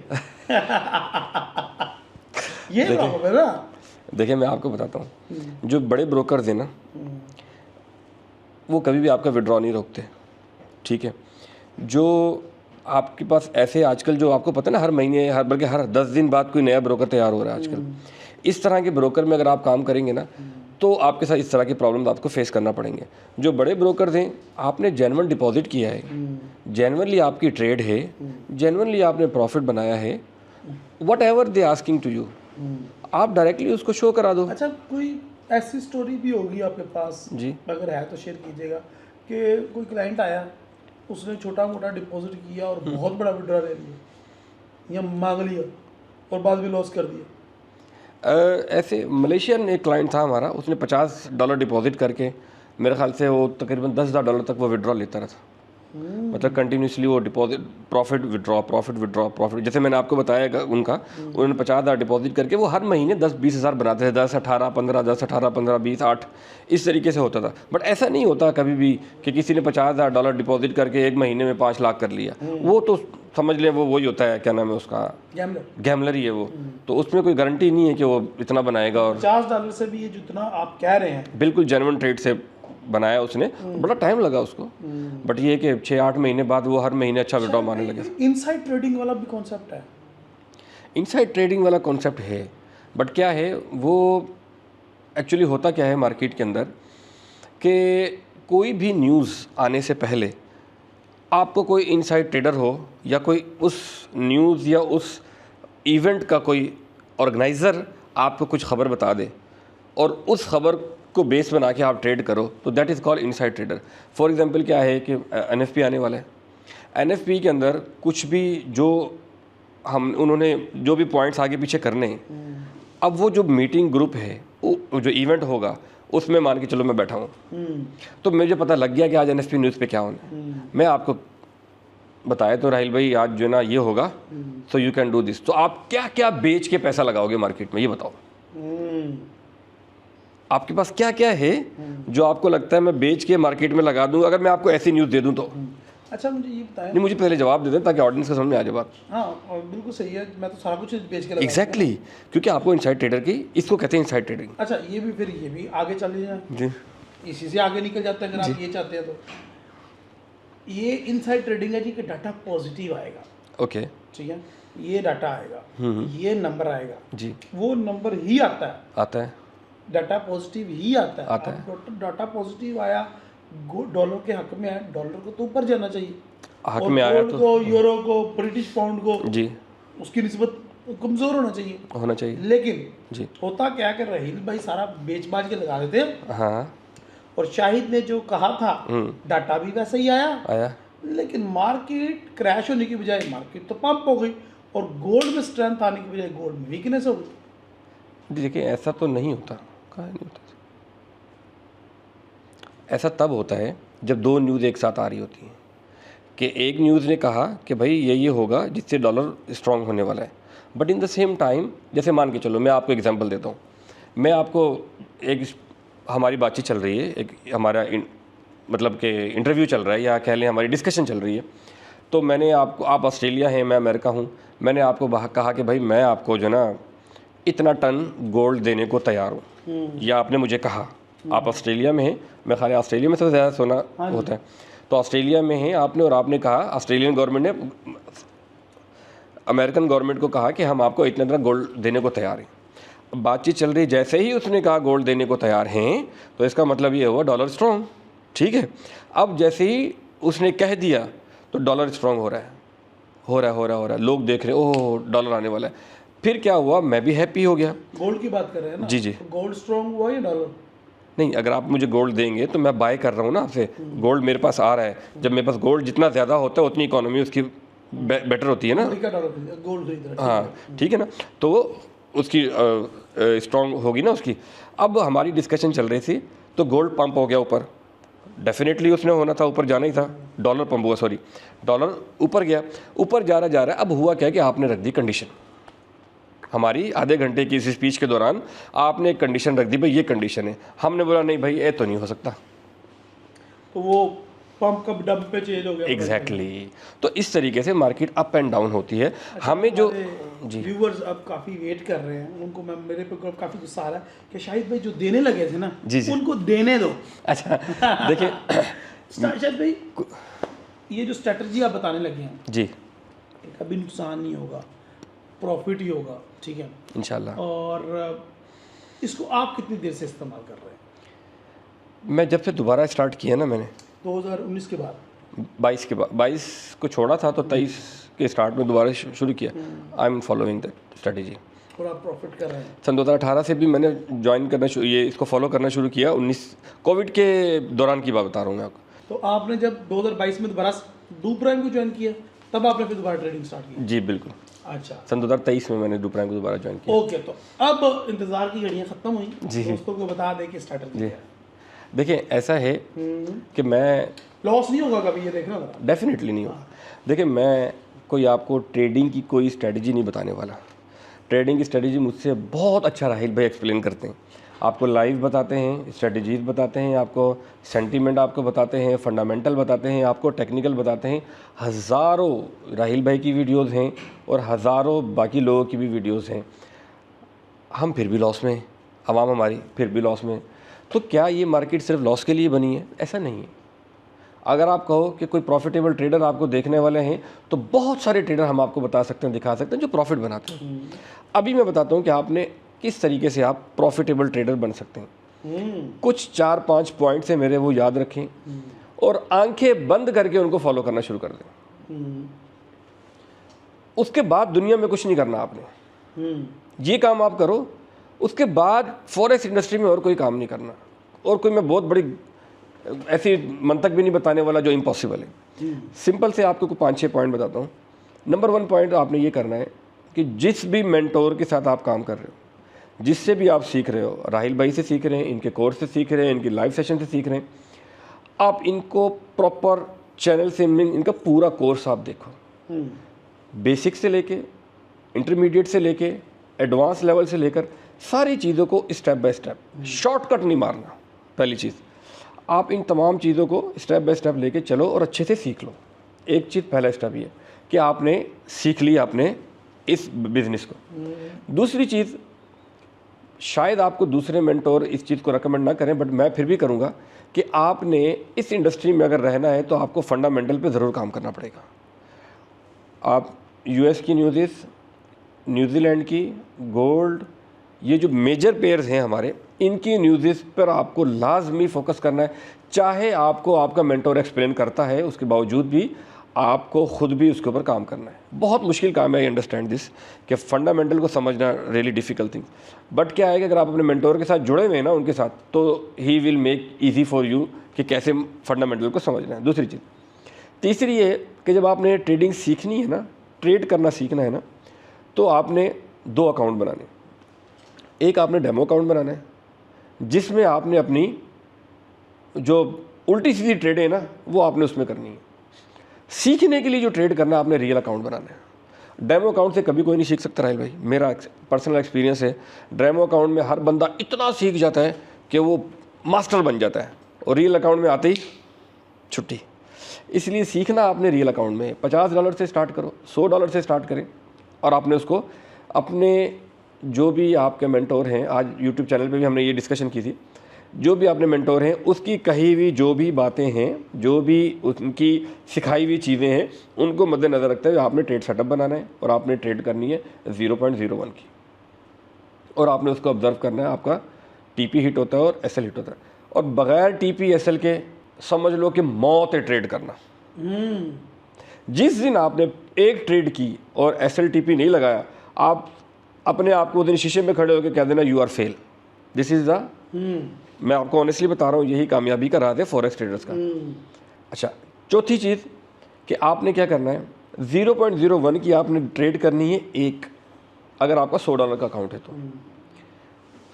और ट्रेड करने से पहले अपने मेंटोर की कही हुई सारी बातें, जो कुछ सीखा है वो, जो आपकी स्ट्रेटजी है वो, और जो आपका फंडामेंटल एनालिसिस कह रहा है वो, इन सारों चीज़ों को पेपर पे रखना है। पहले पहला पेपर मेरे मेंटोर ने क्या कहा था, दूसरा पेपर स्ट्रेटजी क्या थी, तीसरा पेपर कि मैंने लॉट साइज़ क्या रखनी, चौथा पेपर मुझे फंडामेंटल क्या कह रहे हैं। आपने ये 4 चीज़ें कर ली। अब आप लगाओगे ट्रेड एसएलटीपी के साथ। उसके बाद आपने इस ट्रेड को नहीं देखना दोबारा। देखना कब है?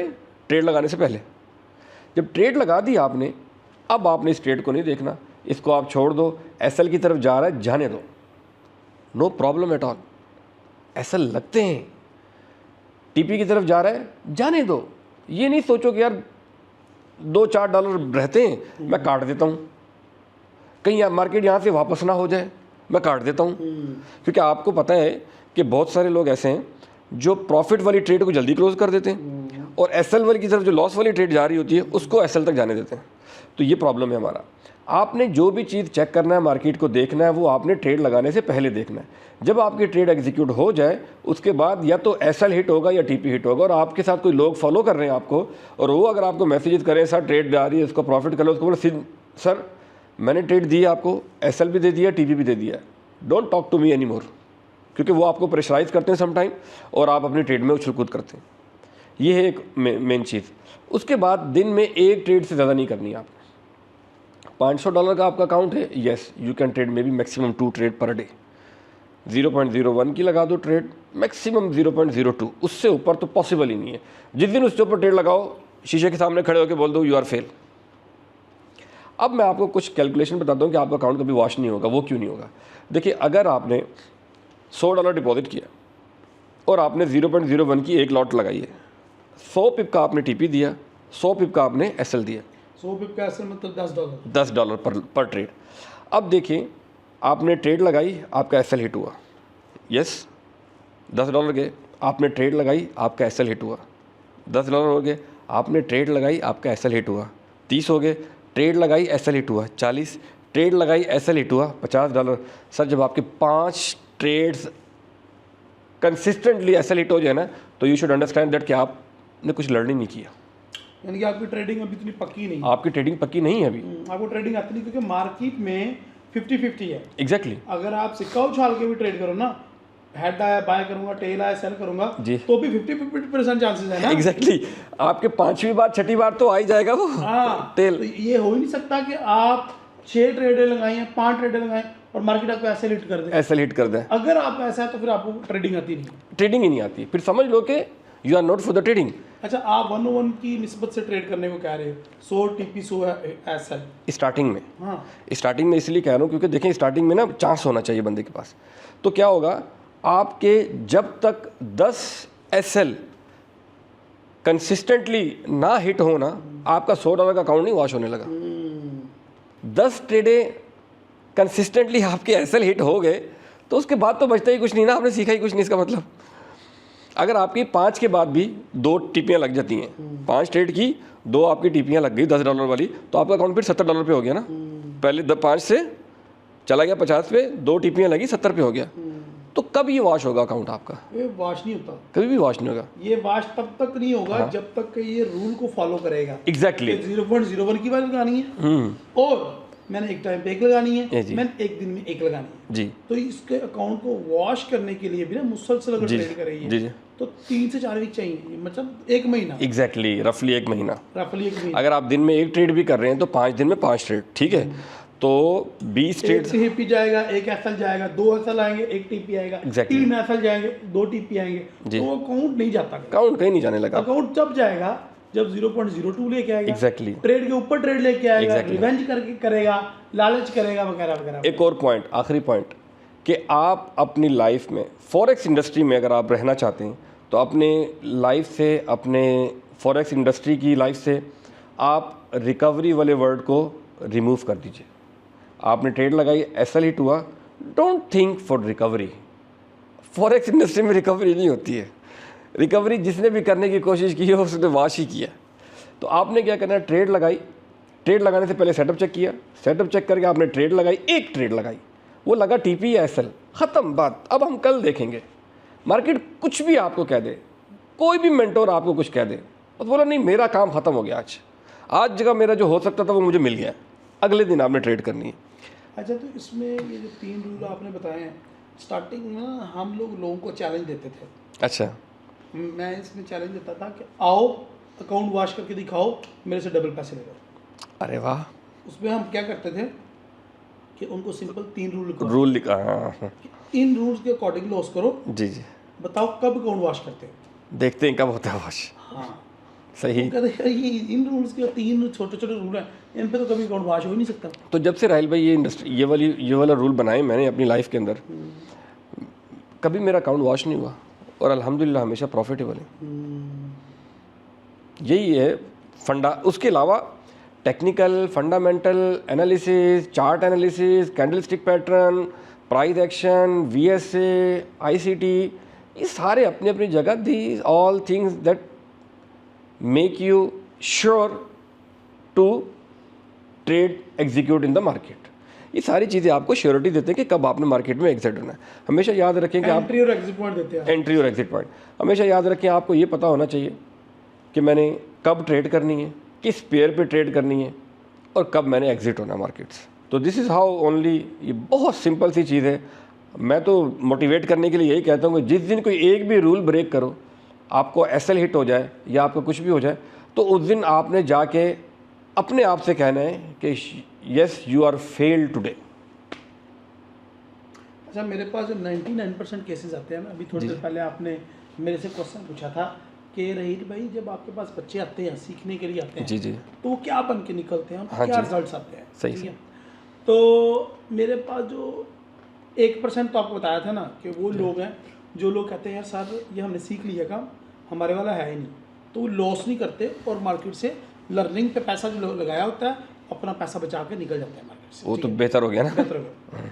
इसमें अब 90% लोग क्या करते हैं, सही। 90% लोग मेरे स्टूडेंट क्या करते हैं, या 90% लोग जो हमें फीडबैक देते हैं क्या देते हैं, सर जो आपने सिखाया था, आपने जो रूल लिखवाए थे वो सही थे, लेकिन मैंने यहाँ पे रूल ब्रेक किए हैं और अकाउंट लॉस कर दिया।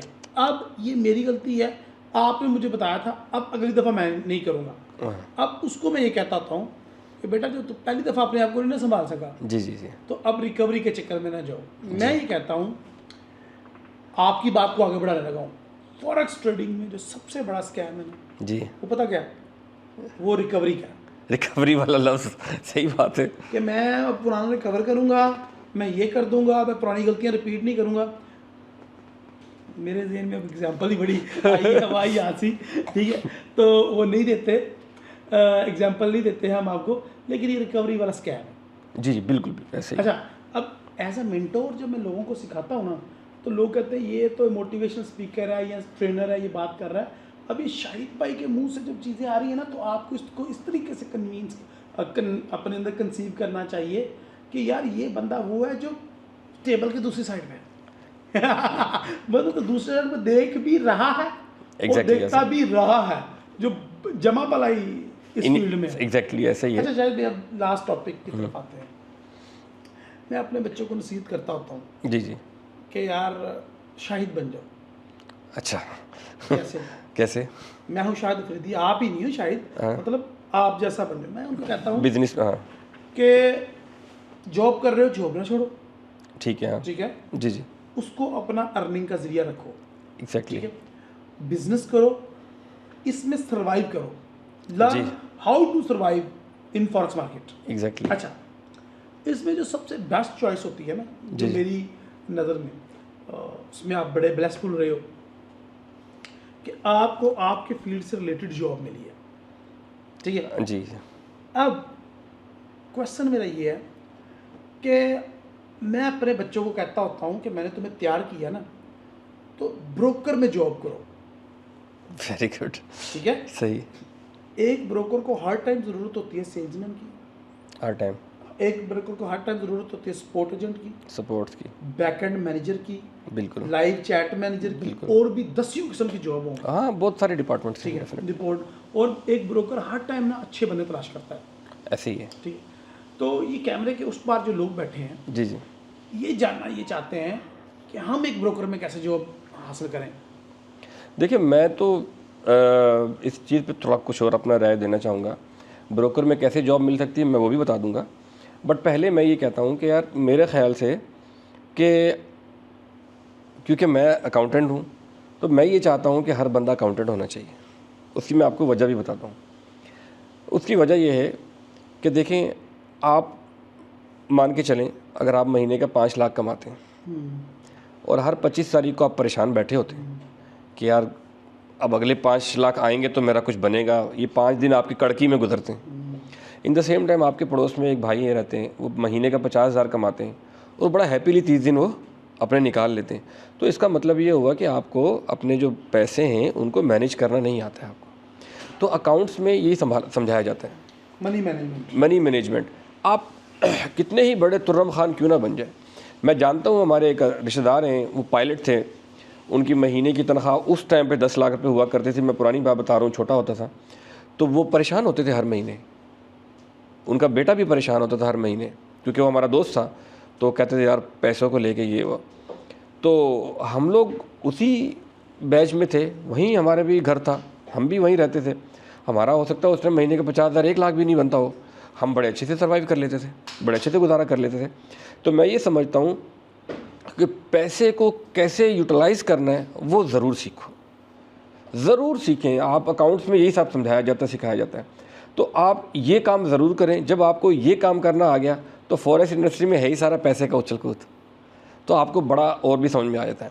रह गई बात फॉरेक्स के अंदर जॉब किस तरीके से मिल सकती है, देखिए वो सिंपल सा है कि आपकी ग्रेजुएट कम से कम होना चाहिए अच्छे नंबरों के साथ, किसी अच्छी यूनिवर्सिटी से किया तो और भी अच्छी बात है। और उसके बाद आपके फाइनेंशियल्स के अंदर आपकी अच्छी जो है ना नॉलेज होना चाहिए। और तीसरी जो वेरी इंपॉर्टेंट चीज़ देखी जाती है वो होता है आपका कम्युनिकेशन स्किल्स। अगर आपका कम्युनिकेशन स्किल अच्छा है तो एजुकेशन को समटाइम ब्रोकर देख लेते हैं, खैर है चलो चल जाएगा। बट अगर आपकी कम्युनिकेशन अच्छी नहीं है, आप भले MBA 4 दफ़ा करके आ जाओ, यू कांट डू एनीथिंग। आपको बात ही नहीं करनी आती, किसी को कन्वेंस ही नहीं कर पाते हो, शर्माते हो, घबराते हो, बात करने का जवाब नहीं दे पाते हो। किसी ने आपको अगर काउंटर क्वेश्चन कर दिया उसको आप फेस नहीं कर सकते हो, तो फिर तो आप जो मर्ज़ी कर लो ना। तो communication skill is the most important skill. If you have this skill, any broker you can join. Okay. तो इसमें ये क्या तरीके का और होता है कि वो सीवीज अपनी ड्रॉप करें उधर? हर ब्रोकर की वेबसाइट पर होता है career@exam.com, careers@ जो ना डू प्राइम, इसी तरीके से जितने भी ब्रोकर्स हैं उनके होते हैं, आप उनको ईमेल भेज सकते हैं, वहाँ से भी आपकी हायरिंग होती है। दूसरा मैं तो ये समझता हूँ कि यार अगर आप अच्छी तालीम के साथ, एक अच्छे फोकस के साथ, अच्छे मैनेजर, अगर आप अच्छी तालीम आपने कर ली ना, तो you no need to find job, actually jobs will find you. हमारे साथ क्या हुआ, हमें तो कभी जॉब नहीं ढूंढनी पड़ी। नहीं, वो you are the exceptional case, I am the exceptional, बड़ा एक्सेप्शनल केस हूँ कि मैंने हायरिंग की हुई है, मैं जॉब नहीं की। हाँ, तो वो हर बंदा तो रहीद नवाजियाँ शायद नहीं हो सकता। नहीं, मैं आपको बताना चाह रहा हूँ, देखिए होता ये है कि हमारी जो यूथ क्या कर रही है, हमारी यूथ क्या कर रही है, वो पढ़ रही है, बस पढ़ी जा रही है। ऐसा नहीं है। हमारी यूथ को क्या करना है, आप इंटर करो, ठीक है, उसके बाद से आप कुछ ना कुछ करो, प्रैक्टिकल लाइफ में आओ, खुद आओ। मैं इंटर के बाद जब मैं PNG में जॉब के लिए लगा था, मेरे बड़े भाई ने मुझसे 1 हफ्ता मुझसे बात नहीं की थी, क्योंकि तू पोजीशन होल्डर बच्चा है हमारा, तू पढ़, हम तुम्हें पढ़ा रहे हैं, why you want to do the job. तो मैंने उनको समझाने की कोशिश की। मेरी 3200 रुपये पाकिस्तानी पहली तनख्वाह थी मेरी। मैंने उनको समझाने की कोशिश की, यार देखो मैं यहाँ जॉब के लिए जो गया हूँ, not for the money, I want to learn, I want to have some experience. After pass my graduation the company will ask me कि आपका क्या एक्सपीरियंस है, तो मैं फिर क्या बताऊंगा उनको। तो यूँ मैंने पहली जॉब स्टार्ट की थी घर वालों से लड़ाई करके। तो मैं ये चाहता हूँ सेल्स की जॉब अगर आपको मिले तो सबसे बेस्ट है, क्योंकि मैंने अकाउंट्स पढ़ी, सेल्स की, तो मैं कहता हूँ सेल्स में एक्चुअली कमीशन बेस्ड सेल्स की मैं बात कर रहा हूँ। जो भी आपको कमीशन बेस्ड सेल्स की जॉब अगर आपको मिलती है तो उसका मतलब ये होता है कि आप अपने मंथली, महीने का जो चेक अपने हाथों से खुद लिखते हैं, इतना काम किया, इतना कमीशन आया। ये तो उन लोगों के लिए आप कह रहे हैं ना कि जो काम करने वाले हैं। हमारे यूजली जो लोग हैं वो काम करना ही नहीं चाहते, कहते हैं बस वाइट कलर जॉब हो, इसी के नीचे बैठूं, हाथ में मेरा आईफोन हो, गाड़ी की चाबी हो, गर्लफ्रेंड हो, मज़े हो, भाई साहब। खैर एनी हो, क्योंकि हमारी वो ट्रेडिंग से रिलेटेड ऑडियंस है, तो let's jump to again in trading. किस तरह के लोग ट्रेडिंग में आते हैं, क्या एक्सपेक्टेशन है, क्या कहते हैं, एक्सपीरियंस क्या है आपका? देखें, आई नो कि आपका इंटरेक्शन ज़्यादातर IB से होता है, जी बिल्कुल, बट जो मेरा एक्सपीरियंस है क्लाइंट वो ट्रेडर क्लाइंट से है, मैं डायरेक्ट डील कर रहा हूँ। तो मैंने जो पाया वो मैं आपके साथ शेयर करता हूँ। जी जी अगर आपका कोई लर्निंग है इस वाले जी से जी। शेयर कर दो। देखिए, मैं ये समझता हूँ कि जो ट्रेडर्स किसी अच्छे मेंटोर्स के ज़रिए से आते हैं वो थोड़ा सरवाइव करते हैं। नहीं, सबसे पहली बात जी मेरा यहाँ पे पहला अख्तलाफ है जी जी कि मेंटोर के पास स्टूडेंट जाता तब है जब उसको लॉस होता है। हमारे पास 80-20 रेशो है। अब मैं सबको गलत नहीं कह रहा, जी जी जी 80-20 रेशो है। जी 80% लोग जो है 80% लॉस करके आते हैं। लॉस करके फिर आते हैं और सर मुझे सिखा देगा। उसकी वजह है ना, उसकी वजह एक्चुअली क्या है कि जितने भी ब्रोकर्स हैं ना वो मार्केटिंग करते हैं इतनी अंधाधुन। हाँ। इसके अंदर मैं लूँगा सबसे पहले, आपको पता है ओक्टा, उसने इतनी मार्केटिंग की कि लोग फॉरेक्स को समझते ही ओक्टा है। तो इतनी मार्केटिंग से होता क्या है, जो हमारी न्यू जनरेशन है, जो मेरा जो अभी 5 साल का बच्चा है, जी। 5-6 साल का बच्चा है, माशाल्लाह। वो मुझे पूछता है कि पापा आप भी ट्रेडिंग करते हो? ओ अच्छा। मैंने कहा हाँ करता हूँ। आप फलानी ऐप के साथ करते हो, फलानी ऐप के साथ करते हो, फलानी ऐप के ब्रोकर के साथ करते हो। अरे यार तू हालांकि मैंने अपने बच्चों को जो मोबाइल दिए हुए हैं, एक तो यूट्यूब किड है उसके अंदर, दूसरा ऐड फ्री है। ओके। मैंने उनको प्रीमियम बाइक दिया। सही सही सही। लेकिन इसके बाद जो वो गेम्स खेलते हैं ना, गेम्स के ऊपर ऐड आ जाते हैं। हाँ जी हाँ जी, ऐसे ही होता ऐसे है। ही ना, गेम के ऊपर ऐड आ जाते हैं। तो वो कहते हैं पापा आप फलानी ऐप के साथ ट्रेड करते हो, पापा मुझे भी ट्रेडिंग करनी है। ये हमारी, वो मेरा 5-6 साल का बच्चा जी जी वो क्या कह रहा है तो और इसकी हमारी वजह- नौजवान यूथ क्या कहेगी। एग्जैक्टली उसकी वजह ये मैंने आपको बताया, अच्छा, एक इन्होंने मजे इतनी का मार्केटिंग मैं की आपको हुई शेयर है। करता हूँ। मैं गाड़ी से सही करवाने गया तो मैंने गाड़ी में ना वो नई इंस्टॉल करवानी थी एलईडी ओके। एलसीडी। जी हो जी। मैंने वो पुरानी वाली ख़त्म करवा के ना तो नई इंस्टॉल करवानी थी, शशके वाली, थोड़ी लंबी बड़ी चली, जितनी आपकी गाड़ी में है बड़ी सी है, शायद माशाल्लाह। इतनी बड़ी है। अच्छा, तो मेरे पास गाड़ी छोटी, तो मैंने कहा थोड़ी सी एलसीडी बड़ी करवा लेते हैं 12-15 इंच की, सही। टेस्ला वाली, यू नो। ओके। तो मैं उसके पास गया तो मैंने खरीदी, तो मैंने कहा कितने पैसे लोगे इसके? उसने कहा 500 रुपये लूँगा, इंस्टॉल कर दूँगा। मैंने कहा यार ये तो बड़ा सही है काम। तो मैंने कहा दिन के कितनी इंस्टॉल्स करते हो? तो उसने बताया 1-2 इंस्टॉल हो जाती हैं, मज़ा आ जाता है, 1000 रुपये की दिहाड़ी लग जाती है। मैं कहा यार वाह माशाल्लाह कितना खुश है अपनी लाइफ में, हैप्पी। तो जब उसने इंस्टॉल की ना तो मैंने अपनी वीडियो वहाँ पे प्ले की, क्योंकि हमने यूट्यूब के अपने व्यूज़ बढ़ाने होते हैं। तो मैंने वहाँ पे वीडियो प्ले करी, तो ना ऐसे उसकी आंखें फटी रह गई। कहता है आप ये कौन है, ये कौन है? आप तो ये आप ही हो। मैं कहा यार ये तो मैं ही हूँ। मैं ही लग रहा हूँ। तो कहता है यार मैंने फलाने ब्रोकर में लॉस किया। मैं कितना? कहता है $300 का। मैं कहा तेरी क्या, तू 1000 रुपया ये 500 रुपया इकट्ठा कर रहा है डेली और तू $300 उस ब्रोकर को दे के आ गया। तो ये वजह यही है ना कि होता ये है कि आप कुछ भी यूट्यूब पे फिल्म देख रहे हो, कि बच्चे यूथ हमारी यही कर रही है आजकल, फिल्म देख रही है, कोई गेम खेल रहा है, कुछ कर रहा है, वहाँ ऐड आता है, उस पर क्लिक करते हैं और उसने तो ऐसे ऐसे ऐड बनाए, इस क्या नाम है उसका, download our app and start making money. या और उसमें फिर नंबर भी आता है, 113 रुपये डिपॉजिट किए, 33,000 रुपये बन गए एक ट्रेड। एग्जैक्टली। वो ऐसे एड्स बनाए हुए उन्होंने, तो फिर टिक टिक करके ऊपर कितना फैसिनेट करता है वो ऐड। फिर वो होता अच्छा, क्या है, वो हमें कितना फैसिनेट करता है, हकीकत का उसका कोई ताल्लुक नहीं है। बिल्कुल बिल्कुल ऐसी। तो लोगों को कितना फैसिनेट करता है। एक्चुअली होता ये है ना, वो उस पर क्लिक करता है, लिखा हुआ आता है डेमो अकाउंट, वो डेमो अकाउंट बनाता है और उस पर वो ट्रेड करता है, वो प्रॉफिट बनाता है।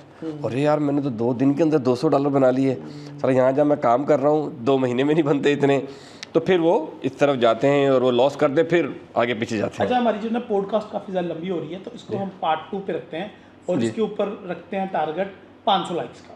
तो 500 लाइक कर दो, 100 कमेंट्स कर दो जी। और लिखो आस्क शाहिद, कमेंट में @आस्क शाहिद, तो क्वेश्चन लिखो। जी ब्रोकर डायरेक्ट, ब्रोकर्स को चलाने वाला, जी, इंशाल्लाह। ब्रोकर को इंट्रोड्यूस करवाने वाला बंदा आपके सामने हाजिर है। वो आपका क्वेश्चन कर दें क्या फाइनल? नहीं स्टॉप लॉस वाला ना। नहीं हंटिंग वाला, हाँ स्टॉप लॉस नहीं SL hunting वाला, हाँ तो जी। वही मैं कह रहा हूँ, उनको टारगेट देना Next ना। में, उनके- okay, sir। आप ये टारगेट पूरा करो तो अगली वीडियो में जो आपके क्वेश्चंस होंगे वो भी, जी। प्लस ये स्टॉप लॉस हंटिंग के ऊपर एक पूरी वीडियो होगी हमारी, एग्जैक्टली इसके ऊपर भी हम डिस्कस क्योंकि करेंगे। ये पूरी वीडियो वाला टॉपिक है। मेरे माइंड में काफ़ी ज़्यादा चीज़ें हैं, क्रॉस टॉकिंग होगी तो फिर काफ़ी ज़्यादा चीज़ें निकलेंगी। Definitely हो सकता मैं अपना एक्सपीरियंस शेयर करूँगा, ये अपना करेंगे तो फिर बिल्कुल। चीज़ें आगे निकलेंगी।